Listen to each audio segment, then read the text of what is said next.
are a winner. Stand tall, be proud. In the face of doubt, you shout it loud. Feel the strength, let it in. With every step, you're gonna win. You are a winner, feel no pain. You are a winner, feel no pain.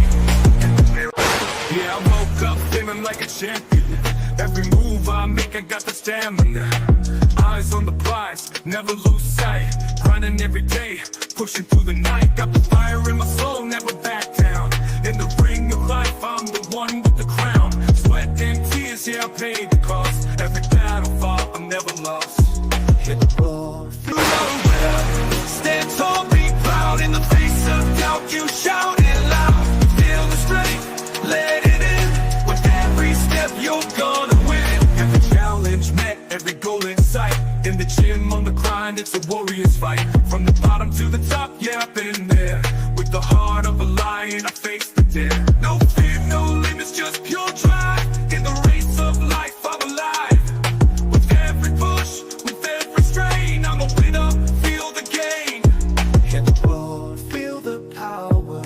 In this moment, it's our hour. Rise above, break the chain. You're a winner, feel no pain. You are a winner. Stand tall, be proud. In the face of doubt, you shout it loud. Feel the strength, let it in. With every step, you're gonna win.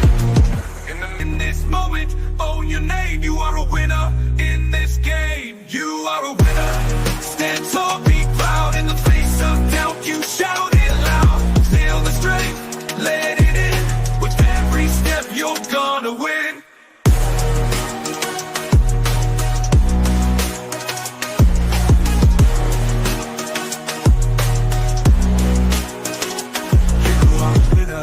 Stand tall, in the gym, on the grind, it's a warrior's fight. From the bottom to the top, yeah, I've been there. With the heart of a lion, I face the dare. No fear, no limits, just pure drive. In the race of life, I'm alive. With every push, with every strain, I'm a winner, feel the game. In the mirror, what do you see? Out in the face of doubt, you shout it loud. Feel the strength, let it in. With every step, you're gonna win.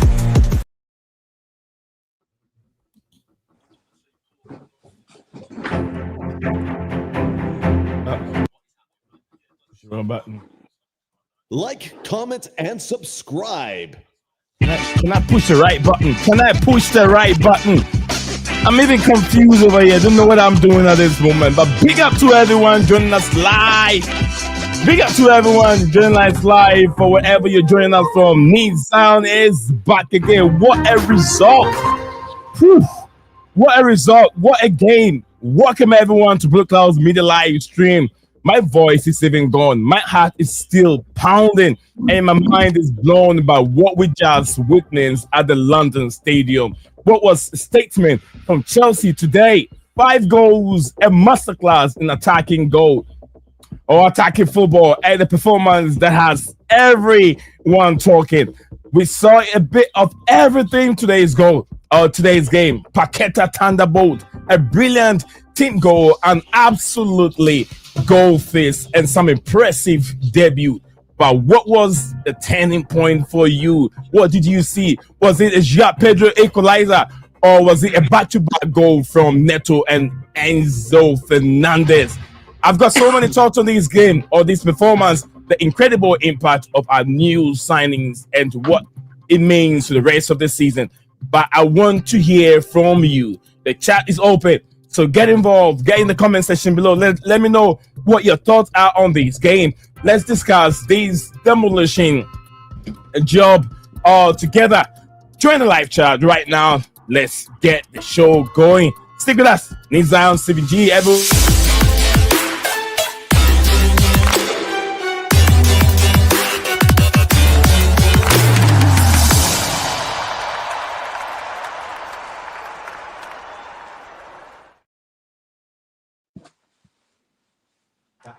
Welcome back, welcome back, welcome back, welcome back.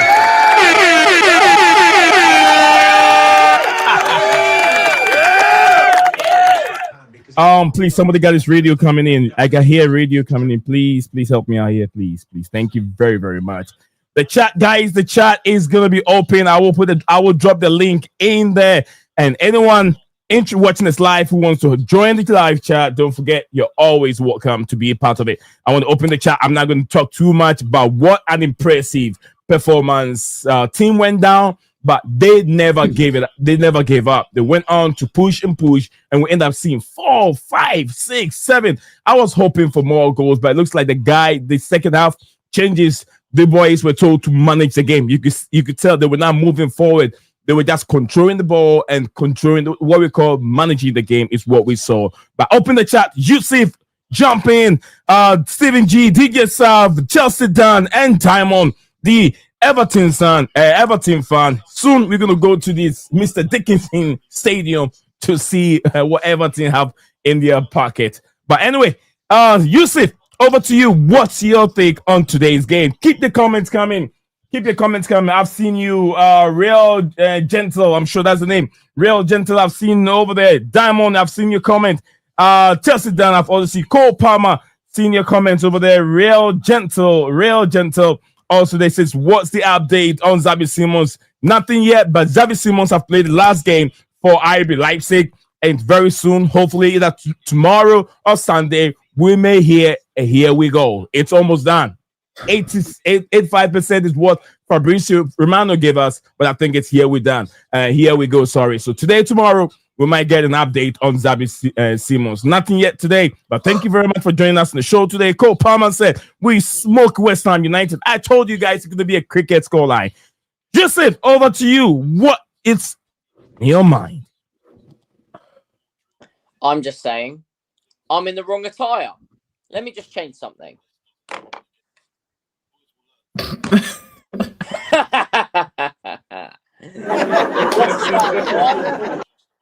Chelsea. What a performance. By the way, that first 15 minutes, Robert Sanchez, you nearly gave me a heart attack today. I'm not 60 seconds. Yusuf, go. So we cannot jump in. Then we can have the table open. I'm not going to blame that goal solely on you, but let's forget about that. What a performance that was. Estêvão, out of this world, mate. This performance is going to show what Chelsea can do this season. That is all I'm... Thank you very much, Yusuf. We hear the voice of Yusuf. We're going to DJ. DJ, are you ready? DJ, are you ready, DJ? Yeah, I'm here, bro. You ready? Here, bro. Let's see you. Let's see you for a second. DJ, let's see you. Let's see, DJ. Come on. DJ, what do you have for us to say? DJ, go for it. You got a table on your side. The microphone is right there. DJ, we can hear you. You're muted. I'm going to say bad start, but we recovered. Fantastic order. I can't fault any of the plays today. I thought every single play, including the substitutes that came undone very well. And 5 different goal scorers, Neat. What did our manager say before the start of the season? He doesn't want goal score. He doesn't want strikers to score. He wants the goals to come all over the pitch. And that's what we saw today, bro. So excellent performance. Yeah, West Ham were there for the taking. And we took advantage of it. Okay, and great. All I can say is, yeah, we move on now to next week's Fulham's game. Can't hear DJ over the music. Thank you very much, DJ. Let's hear from Chelsea Dan. Chelsea Dan, what are you thinking? Were you expecting a 5-1 victory from Chelsea today? No, mate. No. Hammers the fans. You have no fans. You have no fans. West Ham, you have no fans. All right. Sanchez, man. Give me a heart attack. God say it. The goal, I'm not going to say that. He should have saved that. But anyway, good performance. Good all the way around. The manager said it was all different players scoring goals. 5 different players. Wonderful. Caicedo, wonderful. Trevor Chalobah, wonderful. Man, Estêvão Williams. Bop, pass it to Enzo. Wonderful. And one thing, Cucurella with a back flick to João Pedro! We are cooking! We are cooking! Number one in the table. All these rival fans are telling us, oh, Chelsea drew against Crystal Palace last week. Oh, they're not a scary team. What happened? 5-1. Every day, we're top. We're top of the league for the first time in ages. Yeah. Bring on to the next London derby, Fulham. Come on, you Blues. Absolutely, that's Chelsea done for you. But big up to Kai of the behind the dugout. Big up to everyone joining us on the stream. One I think go by the name Brain. Is it Brain Thing One? I'm sure that's the name. He said big up to everyone over there. They should they should watch us coming. Absolutely, they do. They do have to watch us coming. But thank you, everyone. Thank you all. Absolutely. What we got here, guys, don't forget, it's very important to drop the like on the video. We are coming. Everyone's a real gentle said we are coming. Absolutely. Yes, we are coming. What? Okay, absolutely. We are coming, and watch out for the Blues. Absolutely. I don't want you guys to get carried away. It's going to be a long season. Difficult games will be coming up very, very soon. But when we take one at a time, we only play what they put in front of us as the Chelsea fans. So yeah, we're taking all your reaction live here. Diamond, what's up to you? What's up, Diamond? We're gonna go to Steve soon. Big up everyone here. Big up. It has looked like we've had a great game against West Ham, and that just shows that all the other teams should be scared of you. And this season, you might get first or second, so that's really good for you, especially the last couple of seasons that we've seen. Brilliant. Thank you very much. As a neutral fan, Diamond is an Evertonian or Everton fan. Let's put it that way. He's an Everton fan, and he's giving his perspective of what he saw. Besides that, Dan, I want to add a little more to it. I don't think I'll add anything else. Well, what do you make of Chelsea's young Estêvão Williams, Diamond? What do you make of Chelsea's youngster Estêvão Williams? Estêvão, what do you make of it? Well, I haven't actually seen him yet, so I'm not really sure. Okay, thank you very much, Diamond. That's the voice of Diamond. Oh, we're gonna go to Stephen G. Stephen G in here. What's up, Stephen? You've seen your boys play. Just hoping that Graham Potter's still the manager on the 30th of September. Because they play West Ham on the 29th of September. So I think he's just hoping that Potter's still the manager come kickoff on the 29th of September. He's just hoping. But yeah, it was good. I'd also want to point out quickly something Maresca said in his press conference, and I think he worded it really well. He was asked about Estêvão Willian, and it happened in his post-match interview as well, yeah? And he was asked about the performance of Estêvão, and he said that we conceded the goal because of him. He lost the ball in the build-up. He needs to make mistakes to learn, but overall he impressed. And in his actual post-match interview, he said we lost the ball because he done a flick on like middle of the pitch. But I listened to him live. He's a young player. He's like he needs to adapt. He's going to learn. But yeah, again, then he emphasized that he had a really good game. So I had that the interview live on TalkSports where he said, I think Ian either Dante or whatever asked him what does it make of Estevão's performance. He said he has a brilliant game, but he was the same person. It was the reason why we considered the first goal. But besides that, he had a great goal. He had a great man of the match as well. Got man of the match as well, Steve. Yeah, man of the match. 18 years old. He went about it the right way when he was asked about that because he's keeping him grounded. Like, yes, he made the mistake that led to the goal, but ultimately, overall, he had a good performance and he'll learn from it. He's young. He's still adapting, and he's adapted well so far. Let's not like beat around the bush. He has adapted very well so far.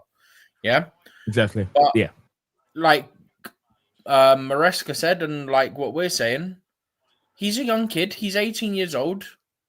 We have to ride out these mistakes that are going to happen at times. They won't always cost us goals. What I do like is he did then try and press to win it back. then the ball got past him. It is what it is. But at least he didn't just give up, beat himself up about it. He did initially press to try and win it back. But he seems like he's got a good head on his shoulders, Estêvão. Again, great performance. And in general, great performance. I do want to highlight Sanchez, though, because I said it in our chat that we have on Discord, yeah? What is this brother doing going with his right hand, yeah? Exactly. It's on your left hand side. DJ, I told you the same thing, isn't it? Yeah, you did. If I was to... I can't put my camera on at the moment. But essentially, my point is, if you put your hands up and go across the top of your head with your right hand, yeah? I'm fully stretched out. His hand is short. It goes to about your elbow. That's how much of a difference it makes going with his right one instead of his left. He would have saved it if he went with his left. 100% agree to that. This is why. As much as I'm saying he shouldn't have gone with his right, which he shouldn't. That's basics, yeah. He wasn't a million miles away, but if he went with the left, he saves it, and then we're not 1-0 down. Too stupid. Like, the thing with Sanchez, yeah, too like stupid saves what he's done with Crystal Palace with a free kick. That's too West Ham. Dan, when you use the word stupid, that's way too harsh. You got to use the context. You got to look at the context of the ball also. I know. I'm gonna criticize. You got to criticize him for this. You have to criticize for him this. You have to criticize for him. He should have saved it. Yeah, let's not take too much away from Paqueta because that is a great shot, by the way. But Sanchez has to do better. He has to go with his left hand there instead of the right hand. The shot was quality. We can't take that away.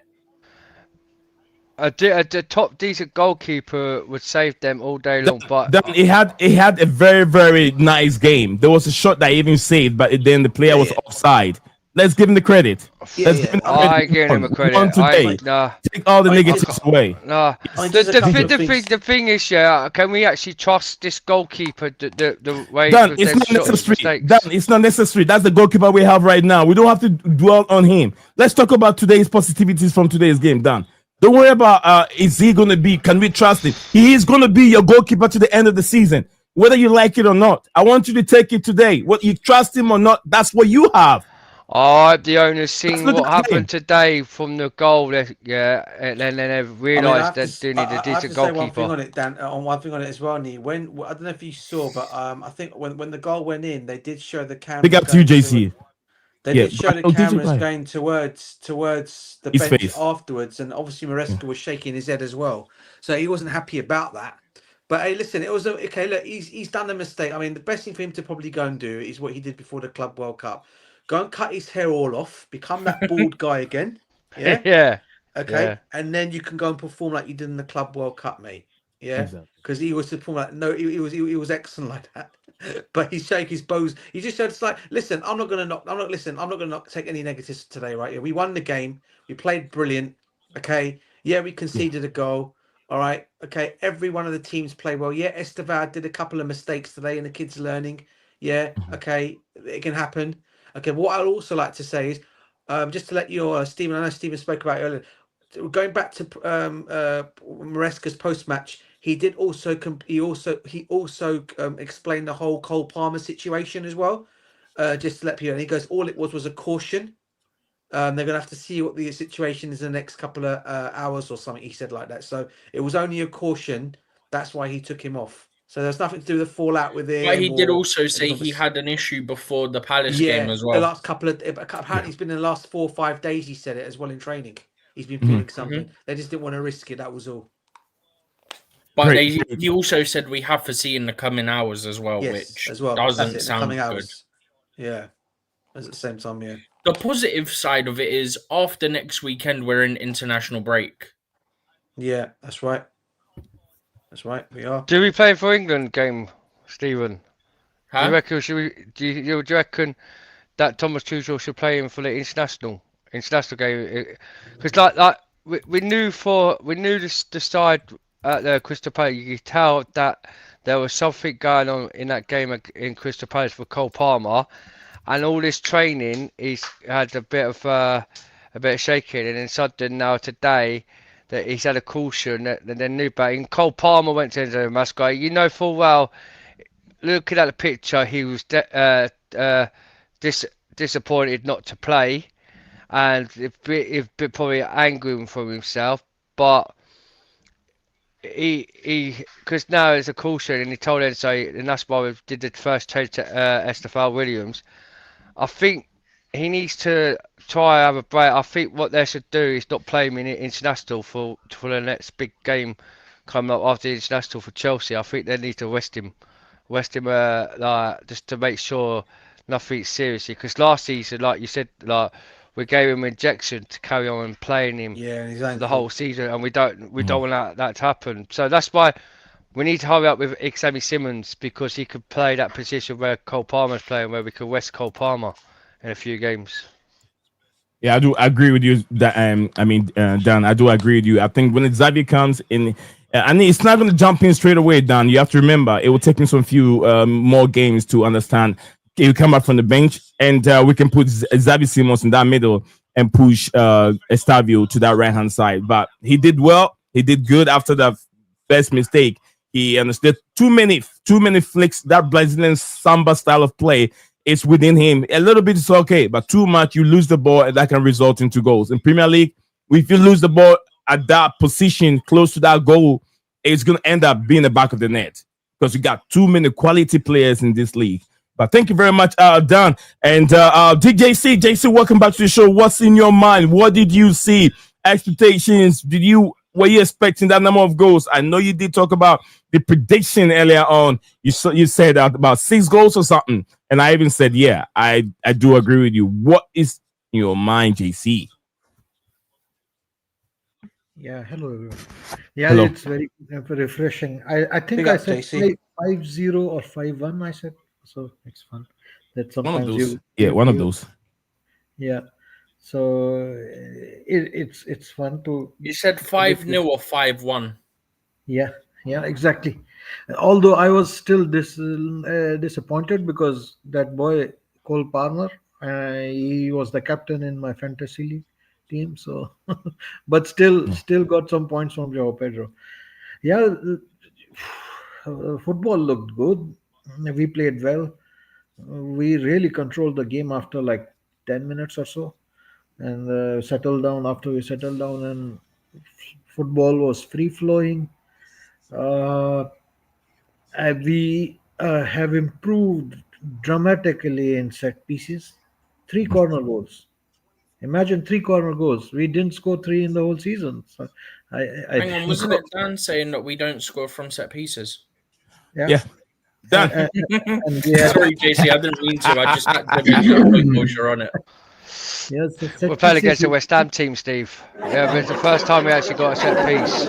It doesn't matter who you play against, who they put in front of you, Dan. You made that statement. We don't score free kick. And then today, how many did we score from one game? No, fair play. We actually. You're trying to be an Arsenal fan now. Are you trying to be an Arsenal fan? No. I'm just saying. The players listen to us. To score set piece. Also, emphasis on that because earlier. But yeah, sorry. Carry on your point. Yeah. Right. Oh, sorry, JC. Sorry. Fair play. Like we had 2 strong forwards there. We had Pedro up front and we had Delap up front. Although Delap didn't score, but his presence was also affecting West Ham defenders. Like they bullied them in the set pieces and the corners, and that made them life difficult for West Ham in set pieces. Another thing, yes, I know Estêvão made the mistake, and in the transition we lost the ball and were out of shape. But what a assist from Estêvão! I mean, he took the ball, one touch passing from the half line, took it and anticipating and the flow. Like he gave the pass to I think Gusto. And then Enzo Fernandez. Delap, and then Delap gave back to Estêvão, but Estêvão had the intelligence to keep running in the spaces, and then move on and give a tap into Enzo Fernandez. And Enzo Fernandez, it's become a habit for him to crash the box. He consistently does that.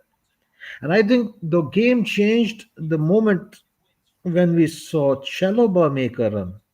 Chalova said, like, I've had enough of this, like backline, backline, backline, like a message to the whole team. He just bossed his way to the box, the opponent box, and tried to cross it around the corner. Chalova is improved dramatically as well.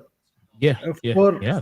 for Sanchez, I would say, yeah, he should have saved that. He was out of position, and we lost the ball in transition. But still, like at this level, he should be ready all the time. Like Petricek said, like that's the problem with playing in a very good team. You have to be ready. You can go to sleep very soon, easily, but you have to be ready for any time. The chance can happen. So I think he was out of position.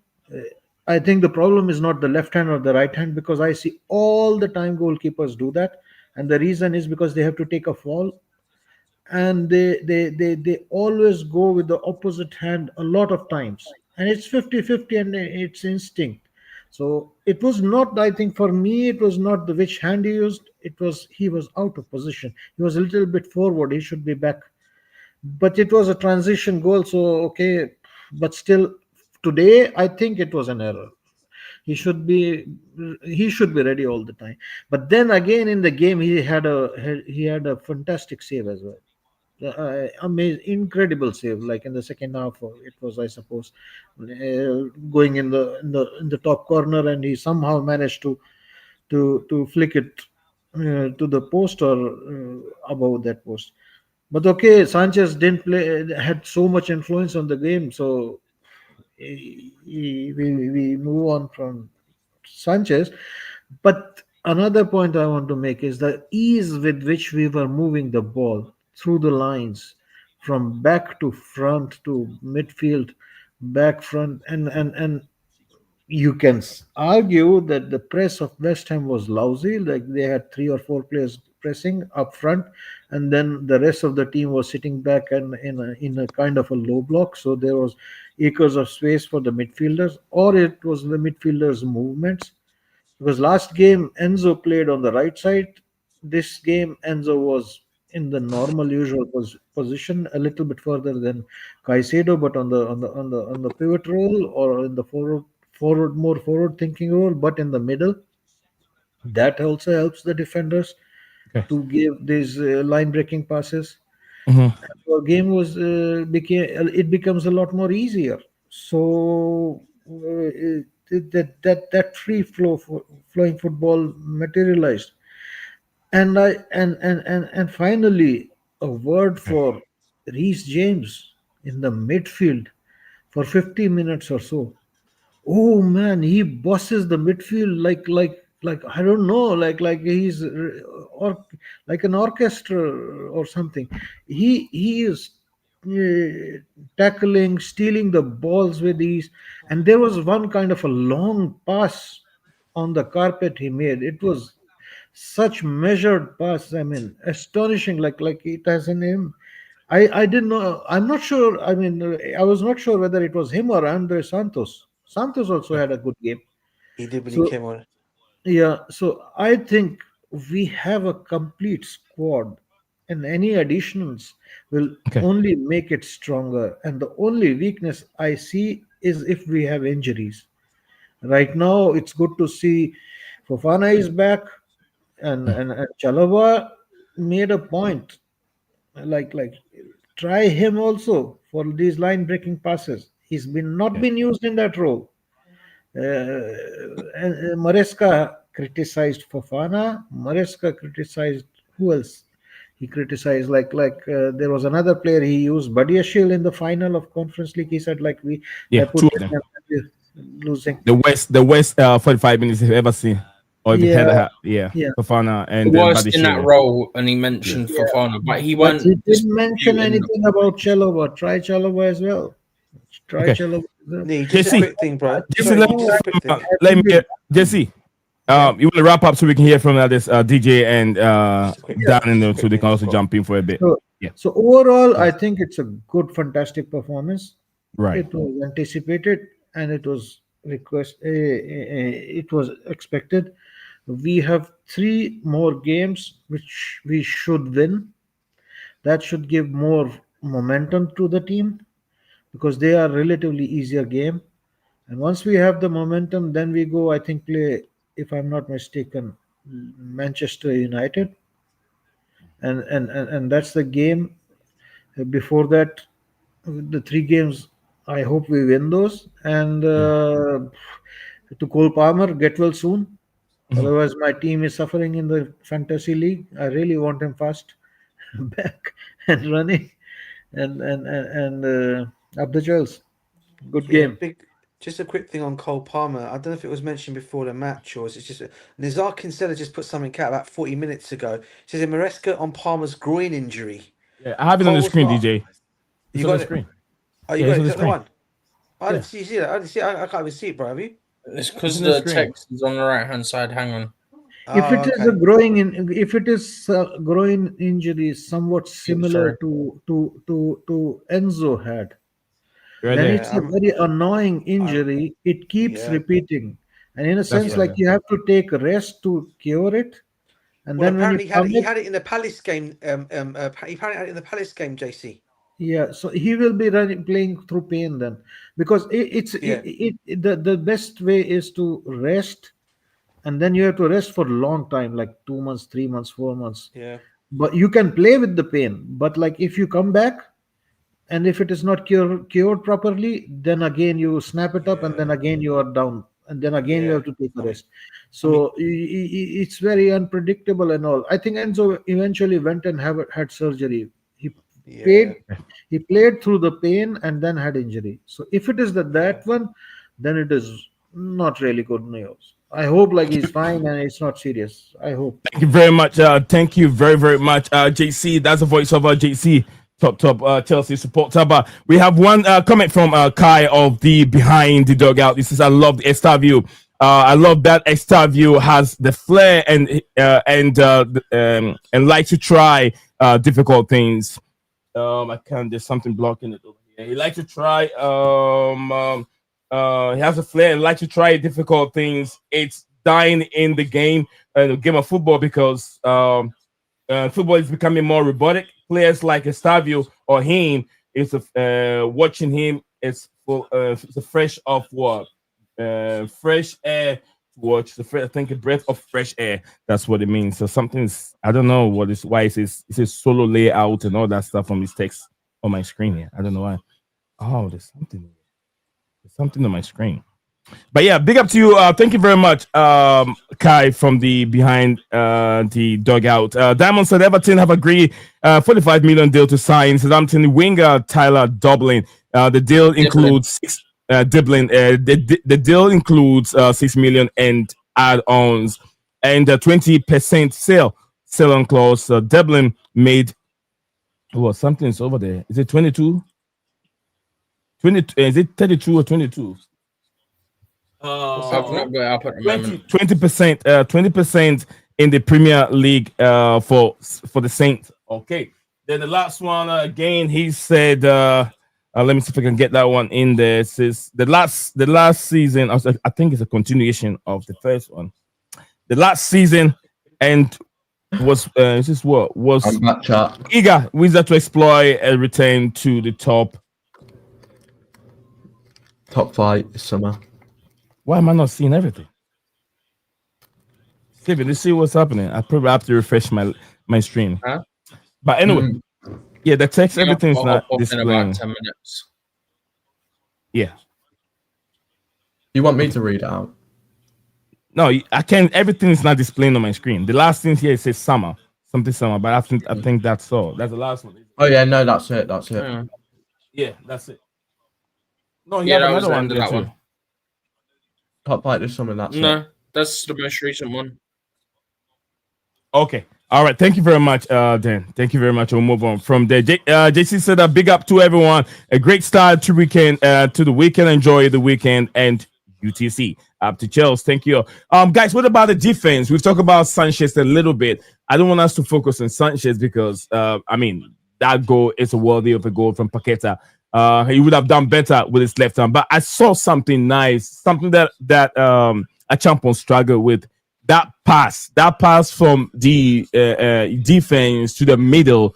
I saw Tosin did a couple of them, and it was very impressive. What do you guys make of the defensive unit? I'll go quickly because I've got to get off in about 10 minutes. But I thought we were solid, and that was always going to happen when you have Tosin. Like I said to you, Nee, when we were speaking earlier before the stream about our predicted lineup and all that, and I said I'd go Tosin over Estêvão purely because when it comes to games like this, you want the more experienced player, and Tosin is that. So it proved today. I mean, I think it goes without saying, right? Like, he showed why you need that experience there. He knows the Premier League. He's played in it plenty.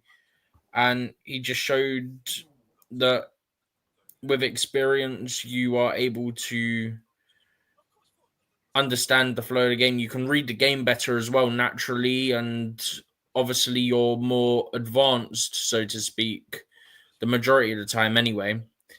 So there's just some things that you're going to be able to do that a younger player might not pick up on and might not necessarily be able to do. Not always the case, there's outliers, but on the whole, I think it proved why you need the experience factor in your team. But it was also good to see Fofana get minutes as well, just quickly on that as well. All right, Dan, you there? Are you there? Are you busy? You're a bit quiet for my liking, Dan. Are you there? No, I'm here. I'm just listening to what. If you're busy, I can let you go. So No, I'm not busy. No, I'm not busy. I just listening to Steve. I wouldn't create the stream. But if you guys don't have time and you're busy, then I can just end the stream for a week. I ain't busy. Yeah. No, I just I was just listening to what Steve was saying about the said about like Wesley Fofana and that. But yeah, I just the performance for the 15 to 20 minute of the game was a bit of what do you make of the difference, Dan? A slow start. It was a slow start from that game, but the whole point after that, once it started when they scored the second goal, West Ham. Well, we equalised this. Went to go score the second goal. Fate scored. That was a warning to let the defence to know, because the defence after when we made it 1-1, we was poor. We were so poor then when they made it 2-1, but it was offside. But after that, they actually woken up, and then when we went in the other end to score the second goal, West Ham tried to play the VAR saying it's no goal, that the West Ham player got fouled. No, Chalobah, that was a good thing what he did to get us the second goal. And we just slowly started, and then after that we just started to play football, started the bit where you see Kaiser and Enzo just keeping passing it like side to side. I'm thinking, what the heck is this, man? What are we doing? We're doing that side to side crap again. I think they were just taking the piss out of the West Ham play. They was just controlling it, Dan. I think they were just taking the mick. They were just taking the mick out of the West. But then after when they passed it, we got the third goal. But we were just apart from the performance of Sanchez letting that goal in, the whole team did well. The whole team did well, but we just need to. We just need to like wake up in that defence area, because second time Lucky got away from it. The third time Lucky, no, we're not lucky. We're not lucky. The game. No. I'm saying. No, but we was lucky because. No, we're not lucky. How can you be lucky? If the guy's foot wasn't offside, because I said to, because I was watching it, I said to, I was watching it and I said that foot, like that foot was, if that foot wasn't offside. The second time, because with the goal, with the free kick and this one, where it was 2-1 offside. If that foot wasn't offside, then they made it 2-1 and would have been like 2-1 down. We're playing football. It's not if buts and maybes. No, but Steve, you don't get the point of view, mate. The two games so far, we've been lucky that what I'm trying to say is we've we conceded first of the 2 goals, yeah, from like the free kick. We was lucky from Eze. We should have not losing 1-0 there, and then that offside was just. I mean, we weren't lucky. They factually. Yeah, but Steve, I know that it was like the law, but you've got to understand things like that. If the third time happens and we concede the second goal, we'll be 2-1 down. We need to start waking up, and the thing, because that was poor defence. But even though it was offside, but we after that we did well. We literally did well. I'm not Christopher. I'm just thinking. Then 15 minutes of the game, we need to start being sharp before the kickoff from the first to 50 minutes. We need to make sure we look sharp in that defence and making sure we don't try and concede the first goal. Let's go get the first goal. I understand what you're saying, Dan. I really understand 100%. You're trying to say that they don't need to be conceding the first goal in every game that they play. They have to be They have to be up and running. They don't have to be conceded to fight back. But this also shows the resilience of a team. Whenever they're down, it shows that they can come back and beat you. I like that aspect of it also, but it's better they don't even concede. You get what I'm saying? I understand where you're coming from, Dan. Absolutely. It's sometimes you know what I'm saying. It could bite us up the bum. You know what I mean? But you have to remember it's also 90 minutes. I mean, one goal alone sometimes it can define the outcome of a game. But a team like Chelsea with all these attacking players, you should always remember that there's definitely going to score more goals. And I was very happy. Enzo Maresca said he wants the goal to be spread across all of them, not just one individual scoring the goals. We saw 5 different goal scorers. Went mad about that. Yeah. That was hilarious. Because look at it. When West Ham went 1-0 up, right? They started to play low block defence to make sure we didn't, so they could not try and concede against us and try and break us from a counter attack, right? Like what Crystal Palace did. We need to start making sure our fullback is ready to be strong to make sure we don't concede. Because if you want to win the Premier League, the 90 minutes does make total difference. But sometimes, some games if we could see one goal, one team might be a really good low back, like Crystal Palace was, and we might struggle all the way through the 90 minutes, not score a goal. They might keep a clean sheet. So we got to make sure we're ready for that situation to happen, to make sure just to wake up. But the rest of it, I'm not criticising. We battered a team called West Ham 5-1, and where was the fans? Soon they scored 2 goals. You can see the fans dancing, like getting all the gobby to us when they scored the first goal and the second goal. My favourite was when you had Krug and Paqueta dancing when they thought they were 2-0. 2-1 up, yeah. This is what I'm saying, Steve. And then all you see the fans the West Ham fans started singing. But when we come back and beat them 2-1 and 3-1, all the West Ham fans started walking out the pitch. You know the favourite thing of all today was about in the game today, guys. It wasn't just about the West Ham fans walking out. But did you see the way Enzo Fernandez and Caicedo were passing to each other in midfield? It was like all in a row. It was like, that's what I was saying. Just telling me mocking the West Ham players, DJ. Big up to you, Malon. Big up to you, Malon. Malon said that West Ham are trash, and so if the second goal have stand, we will still I think it says we will still would have scored or won the game. There's something on the screen says solo layout, and I don't know why that is there. I don't want to refresh my link. Malon said that yes, West Ham made a low block, but we still break it down. You have to remember the difference between, like I said, every game is different. The Crystal Palace game, they were playing 5 at the back, and they are well drilled. They've got well oiled in their team. You have to remember, they beat West Ham United.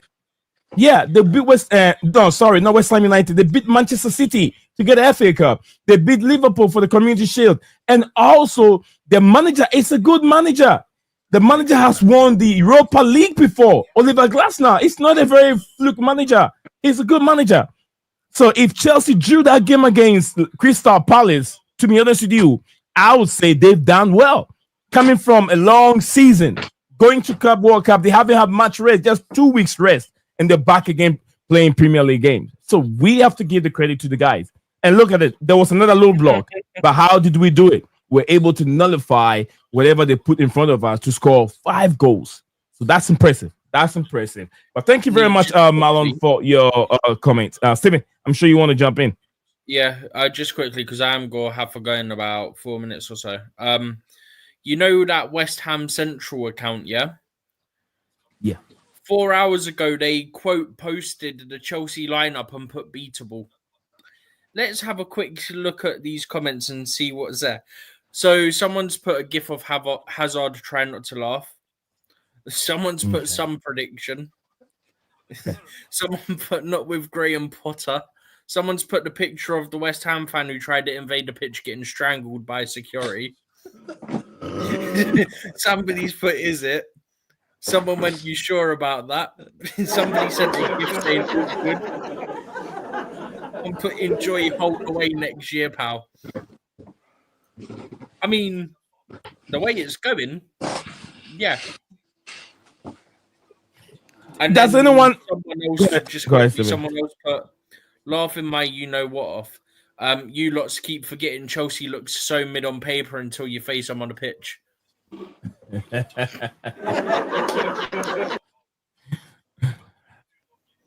You got more to read, Stevie? Yeah. That L, bro, you puck with the Chelsea. You puck with the best. I told you, Stephen. Yeah, I put petitions that West Ham are getting relegated this season, and everyone's saying they're not. They're getting relegated. Nah, too early. And I told you lot last week. Chelsea's season will begin against West Ham, and what was I spot on? Yeah, you're spot on. You were spot on. No, we're going to lose. We're not going to. Trust me, our season will begin against them, and lo and behold, we absolutely thumped them 5-1, man. Did anyone? No one is telling me anything about Jorrel Hato or Hato. Yeah. Did you guys saw the boy? How impressive was he today? Premier League debut. I was expecting someone to talk about him. He got. It's a shame he got a yellow card though. It's a shame he got yellow. He got booked. I mean, he looked. To be fair, he was okay, but he looked a little. I already told you about that. He looked. I thought he looked slightly shaky. I'm not going to lie. But hey, it's his first debut. You expect that, so I'm not taking anything away from the kid. Other than that, I thought he was okay. I'm not really worried about that side of all things. If Cucurella needs to have a rest, he'll be an ideal replacement to be in there when Cucurella's rested. So yeah, I thought he did okay. Again, another young kid. We got to obviously realise how young this kid is. I think he's probably the youngest ever captain to captain Ajax at such a young age as well. So for me, look, he'll get better, and we all know. Usually, players from that league and usually from Ajax, they usually come in and they do really, really well. So look, I've got no doubts about the kid. I think he'll do very well for us. Thank you very much. Estêvão William emerging as the MVP, man of the match in today's game. 18 years old, playing against the likes of Jerry Bowen and Paqueta. And who else? These tall and lanky defender. All these guys in it. Yeah, Estêvão Williams. This is 18 years old boy from Brazil. Suchek. Yes. 18 years old from Brazil. Did not Neto score a beautiful goal today? Yeah, he did. Neto scored. Neto scored. Yeah, because you're saying let's count on the performance what Neto will do this season. Remember you that the other day you said about why are you always twisting words? I said watch Pedro Neto's crossing. Why are you always twisting words? He done well today, just to let you know. Dan, why are you always twisting words? But you did say I said watch his crosses. Neto done well today. Now I'll say it again. I'll say it again. Dan, listen to me so you don't misquote me or put words in my mouth. Watch Pedro Neto's crosses as a winger. As a winger, your crosses has to be spot on. So watch it.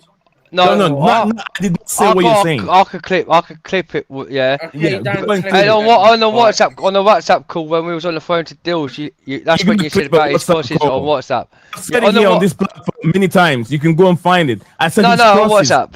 On WhatsApp. Stephen, won't you testify to this? Don't I talk about his crossing, or do I talk about his performance? The amount of times we've had conversations and you've explicitly stated crosses. Okay, talk about his performance. He's a good player. He holds the ball. He knows how to run with the ball. But anytime he's crossing the ball, I always say, Stephen, look at him. He's looking down, sort of picking up someone from the 18. Just to clarify this, Nee's point is sometimes, not all the time, let's be clear on this, Nee. Sometimes when he gets into a crossing position, he doesn't always look up to see where people are and he blindly crosses. Now, it's not all the time, but sometimes he does that, and that's what Nee refers to. He says he doesn't look up when he crosses. He blindly crosses. He just hits it and hopes, basically. That's what I'm saying. I see Andrew Santos crossed today, yeah. He looks good, but he just needs that, when he powered it really hard for that cross, he really hits it hard. He just needs to learn. You guys quickly. He needs to learn how to just little. DJ, don't forget to come in. Once you jump in, don't forget to put what he's saying. You remember Andrew Santos? He said something about Santos. Yeah. Oh, Stephen, remember what he said about Santos? Remember? Huh? I'm just saying, yeah. Andrew Santos, yeah. I'm not like he when he crossed that ball in, he overpowers it too hard. What he needs to do is to slightly not overpower it that hard, but he'll learn from that. More games to come in the Premier League, he'll learn from it. All right, go ahead, DJ. No, it's just one. Just quick, I'm gonna hop off and let everyone else have their say. Yeah, I'm tired anyway. You're gone, Steve. Big up. Oh no, I was just saying I'm gonna hop off because I'm tired. All right, Stephen, were you here before the game started when Dan said that Santos is not going to get game time? Yeah. Remember? Can you elaborate on it? What did Santos do today? Premier League? He didn't get game? Nee. Now hang on. Minutes against Palace and minutes tonight last time. No, but whoa. He's missed out. I didn't say he's going to get game time out of the Premier League. I said he won't be a first starter. He won't get minutes being a first starter. He'll come off the sub bench. That's what I said. I know, but we was talking about like where it comes to Champions League. He'll come off the sub bench, but he won't get first start. This is what we was the day about. Some starts, we all know this. Yeah, I mean, coming off the bench, but he won't be a first starter. Okay, so you're saying yes to what I said and then said coming off the bench. That makes no sense because I said he'll get some starts. But Stephen, you're saying you're making out he'll start first. He'll come on the 45 minutes. He'll come off the sub bench. Yes, he'll still get the start, but he'll come off the sub bench. Games and potentially some Champions League games where he'll start. But don't forget, you've got Romeo Lavia coming back as well. So when Romeo Lavia comes back, yeah. By the way, can I just point out, do you think explicitly stated in the last couple of days, yeah? Go ahead, say then you can help us. Caicedo, not only can he do the Enzo role, but he's also done the Caicedo role, so he can do both roles. So he will get starts because he can fill both roles of Caicedo and Enzo. There will be starts for him. That will include Premier League, let's be honest. Cup matches as well. Dan, let's put it this way, yeah? Say Chelsea got to the semi-finals of the Champions League, yeah? We're talking, what's that? That's 10, 12. That's about 14 Champions League games, give or take. Like Jamie Carragher says that we ain't going to make it to the next round of the Champions League. Just listen for 2 seconds, Dan, yeah? That's about 14 Champions League games if we get to the semi-final, yeah? Roughly. If we finish in the top 8. Then you've got 38 Premier League games, yeah? So 38 plus 10 is 48, yeah? Plus 4, that's 52. You're telling me Enzo and Caicedo are going to start all 52. Santos isn't going to get a single start or even more than 5 starts in 52 games across those 2 competitions. Well, no, because you've got Romeo Lavia coming back as well, haven't you? Oh, I just told you. He literally said Santos can cover both Caicedo and Enzo. Yeah, but The then only one that can cover both of them. but then don't forget you got Usugo on the bench, and you got Sego who covers Olivia. Caicedo, yeah. Santos will primarily cover Enzo. Lavia will probably primarily cover Caicedo, and also is unfortunately not fit very often. Unfortunately. Yeah, unfortunately, but Quick one. question. But Just if a he quick does question come for back you guys fit, on Sugo, right? Quick question for you. I think it's about, do you guys think, because obviously we've had 2 Premiership games, and it's very early to say, but he's not even brought him off the benches yet, has he? What do you No, think is going to happen to this no. kid? Do you think he's going to? Do you think he's going to be? I mean, I hope. Uh, I personally think he'll stay. Do you think he'll be loaned out? No, he stay. No. He'll stay. No. I don't stay. think it will. if he don't get, especially if he, given the I fact don't think. that I think he'll just he'll cut. Honestly, truth deals. DJ. DJ. Sorry. Yeah. Because Sorry. Dill's saying about this on WhatsApp. Honestly, truth, with Asuga hasn't played 2 games. I think he might bed him into the Premier League, and he might get more cup games as being in the Premier League start. I think it'd be like because Steve says, it would be more Andrew Santos and Lavia getting the starting games for Asuga. But then the thing is, if Isugo don't get any Premier League games from the start, like because he hasn't subbed him on, he might at the end ask for a loan. Because there is clubs actually, DJ. You know about this. Who's gonna ask for loan? Who's gonna ask for loan? Asuga. There's clubs actually looking at him to loan him. No. Just quickly, before I hop off, check the thing I've just sent you about Estêvão in image, and also if anyone's watching this that hasn't liked yet, what are you guys doing? Make sure you hit the like. It costs you absolutely nothing. Hit the subscribe. That's also free, and turn the bell notification on. That way, you'll never miss any of the streams. Sorry, Stephen. That thing you said on Estêvão, is it the one with he's our first, our youngest ever player to set up a goal for us? Yeah, I was about to come and say that stat, isn't it? Yeah. I was about. Yeah, Stephen, I read this earlier on to you guys. I don't know if it was DJ or something like that. So the youngest Chelsea player to assist a goal in the Premier League at age 18. The youngest Chelsea player to assist a goal in the Premier League. See, it's not just for Chelsea alone, but in the Premier League at age 18. That's impressive. The youngest Chelsea player in the Premier League. Premier League. Okay, in the Premier League. In the Premier League, And also, we have to remember this young player has Ballon d'Or in his contract. He has a Ballon d'Or in his contract. He does. Yeah. Yes. It does. In his contract. To sleep on stream again, bro. All right. But I think by next year, by next year or a year after, that's when we'll see him getting a Ballon d'Or. Just on okay, one let's quick not thing, put that much pressure on him. Huh? Yeah. Just one quick thing to you guys. I don't know. When I went to Stamford Bridge last week, I went to get my shirt. I speak to a lot of the the guys that do the shirts and stuff and print off. And one of them, I was just asking today because they get sometimes they get some news that goes on around the football club and what's been going on, ins and outs and whatever goes on. They hear some of it, right? Or rumors and stuff going on. I did come on here last week and I said it. I don't know if I spoke to you. I said it to you, Neil. I said it to Dan. I can't remember. We know we're talking about Asugo. Go ahead, DJ. Go ahead. Apparently, Manchester United have asked about a loan option for him as well as Santos. Good one. So that's the only. So that's the one thing I'll say, because obviously Asugo. I mean, I think what's his name? Amram would like him to come because obviously he's seen play within the Portuguese league. But I think he's hoping. I think they only inquired about him. It was just an inquire about him, but I think more or less that they were more or less said that that they're going to say no to it. But I'm just thinking, if he doesn't get opportunities to play, will he push for it? But listen, we got how many weeks left of the transfer window? 2 weeks, is it? About 2 weeks. Yeah, 2 weeks Monday. Yeah, so he's got how many more games? He got to international break? 3 more games, haven't we?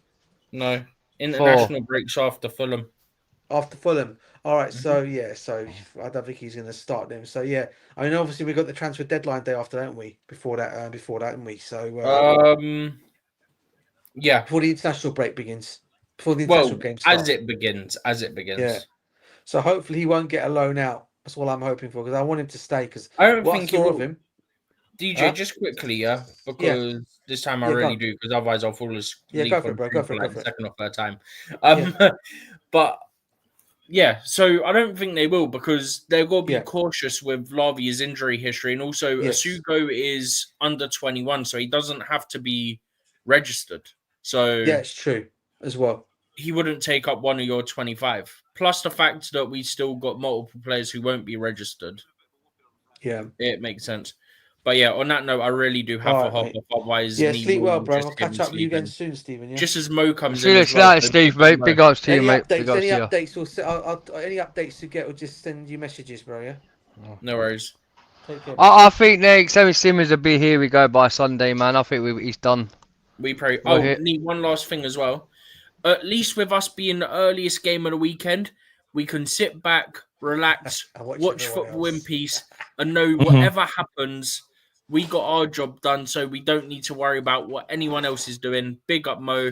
Much love, guys. Big up everyone in chat. I'll see you guys in the next stream. I hope Leeds beat. I hope Arsenal loses against Leeds tomorrow. Doubt it. Yeah, hopefully. Let's see. We've talked a lot over here. We've checked through the defense, the attack, the midfield, and also the debutants, lights of Jorrel Hato. And Todd Labor, thank you very much, Todd, for your comment today. Says hey Nee, and monthly crew of the panel. I mean, how did Chelsea do today? I was working at Goodwill, and I think Goodwill in Bear, Delaware. I just got home. Yeah, Todd, it's been a long time. I hope you're doing very well. Yeah, Chelsea beat West Ham United 5-0. They should have scored at least almost about 8 more goals, but 5-1. 5-1. They managed the game in the second half. 5-1. Sorry, they managed the game in the second one. That's why they couldn't register more goals. But yeah, it was a good exercise for the young boys today. Cole Palmer said, "It's funny.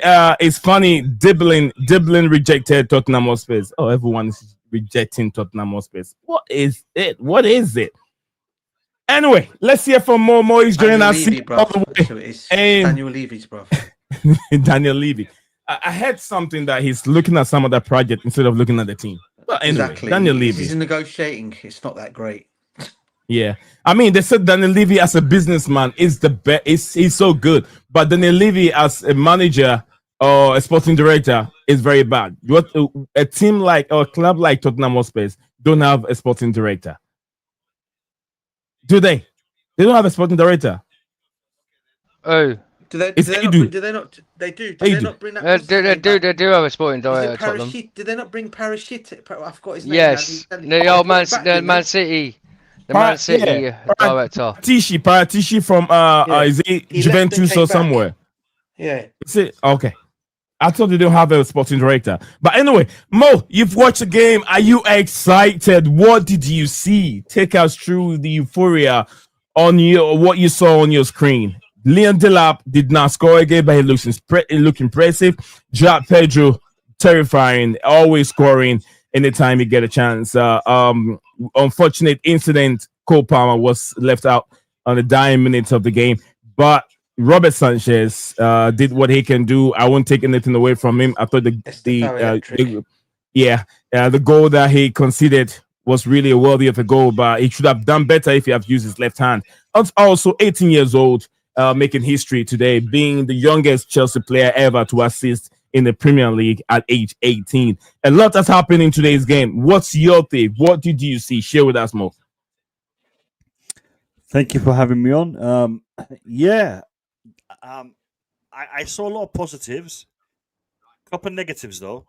And I think we need to look at both. I don't want us to fall in the trap where we win 5-0 and then that should take us into the euphoria and ignore the negatives, because there were some negatives in that game, a ton of positives, but it was against West Ham.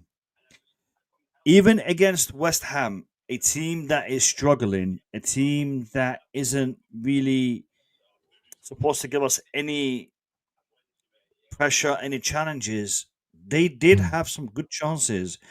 Our defense looks shaky. Our defense against top opposition, we would be leaking goals. Okay, even West Ham, they gave us a little bit of a turbulent time.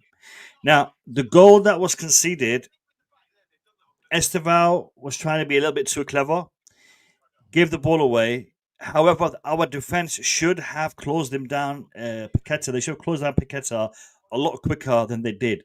So I'm not blaming on Estêvão. A player will lose the ball, and he's a midfielder. He lost it, a good distance away from the goal, but nobody closed Paqueta down, and that was the issue for me. The shot on goal, I think it kind of swerved in the air, and I think Sanchez had anticipated to go in a different position in the net, and when it swerved in the air, he had to make that adjustment, and that's why he was leading with the one hand. So again, if goalkeepers don't make mistakes, then there won't be any goals being scored. So it's something that is expected. The way we attacked, the way we controlled the game, beautiful. Estêvão today got the man of the match, and he deserved it. He was not expecting to start that game. Okay, he was not expecting to come in maybe until the 60th minute. At some point in the second half, for him to have to get ready and put on his kit and jump on with very short notice to start the game, filling for one of the best players that we have in the squad, Cole Palmer. A lot of pressure on young shoulders. He did what was needed, and he did it well. I was very impressed with Pedro Neto today as well. I think Pedro Neto was fantastic.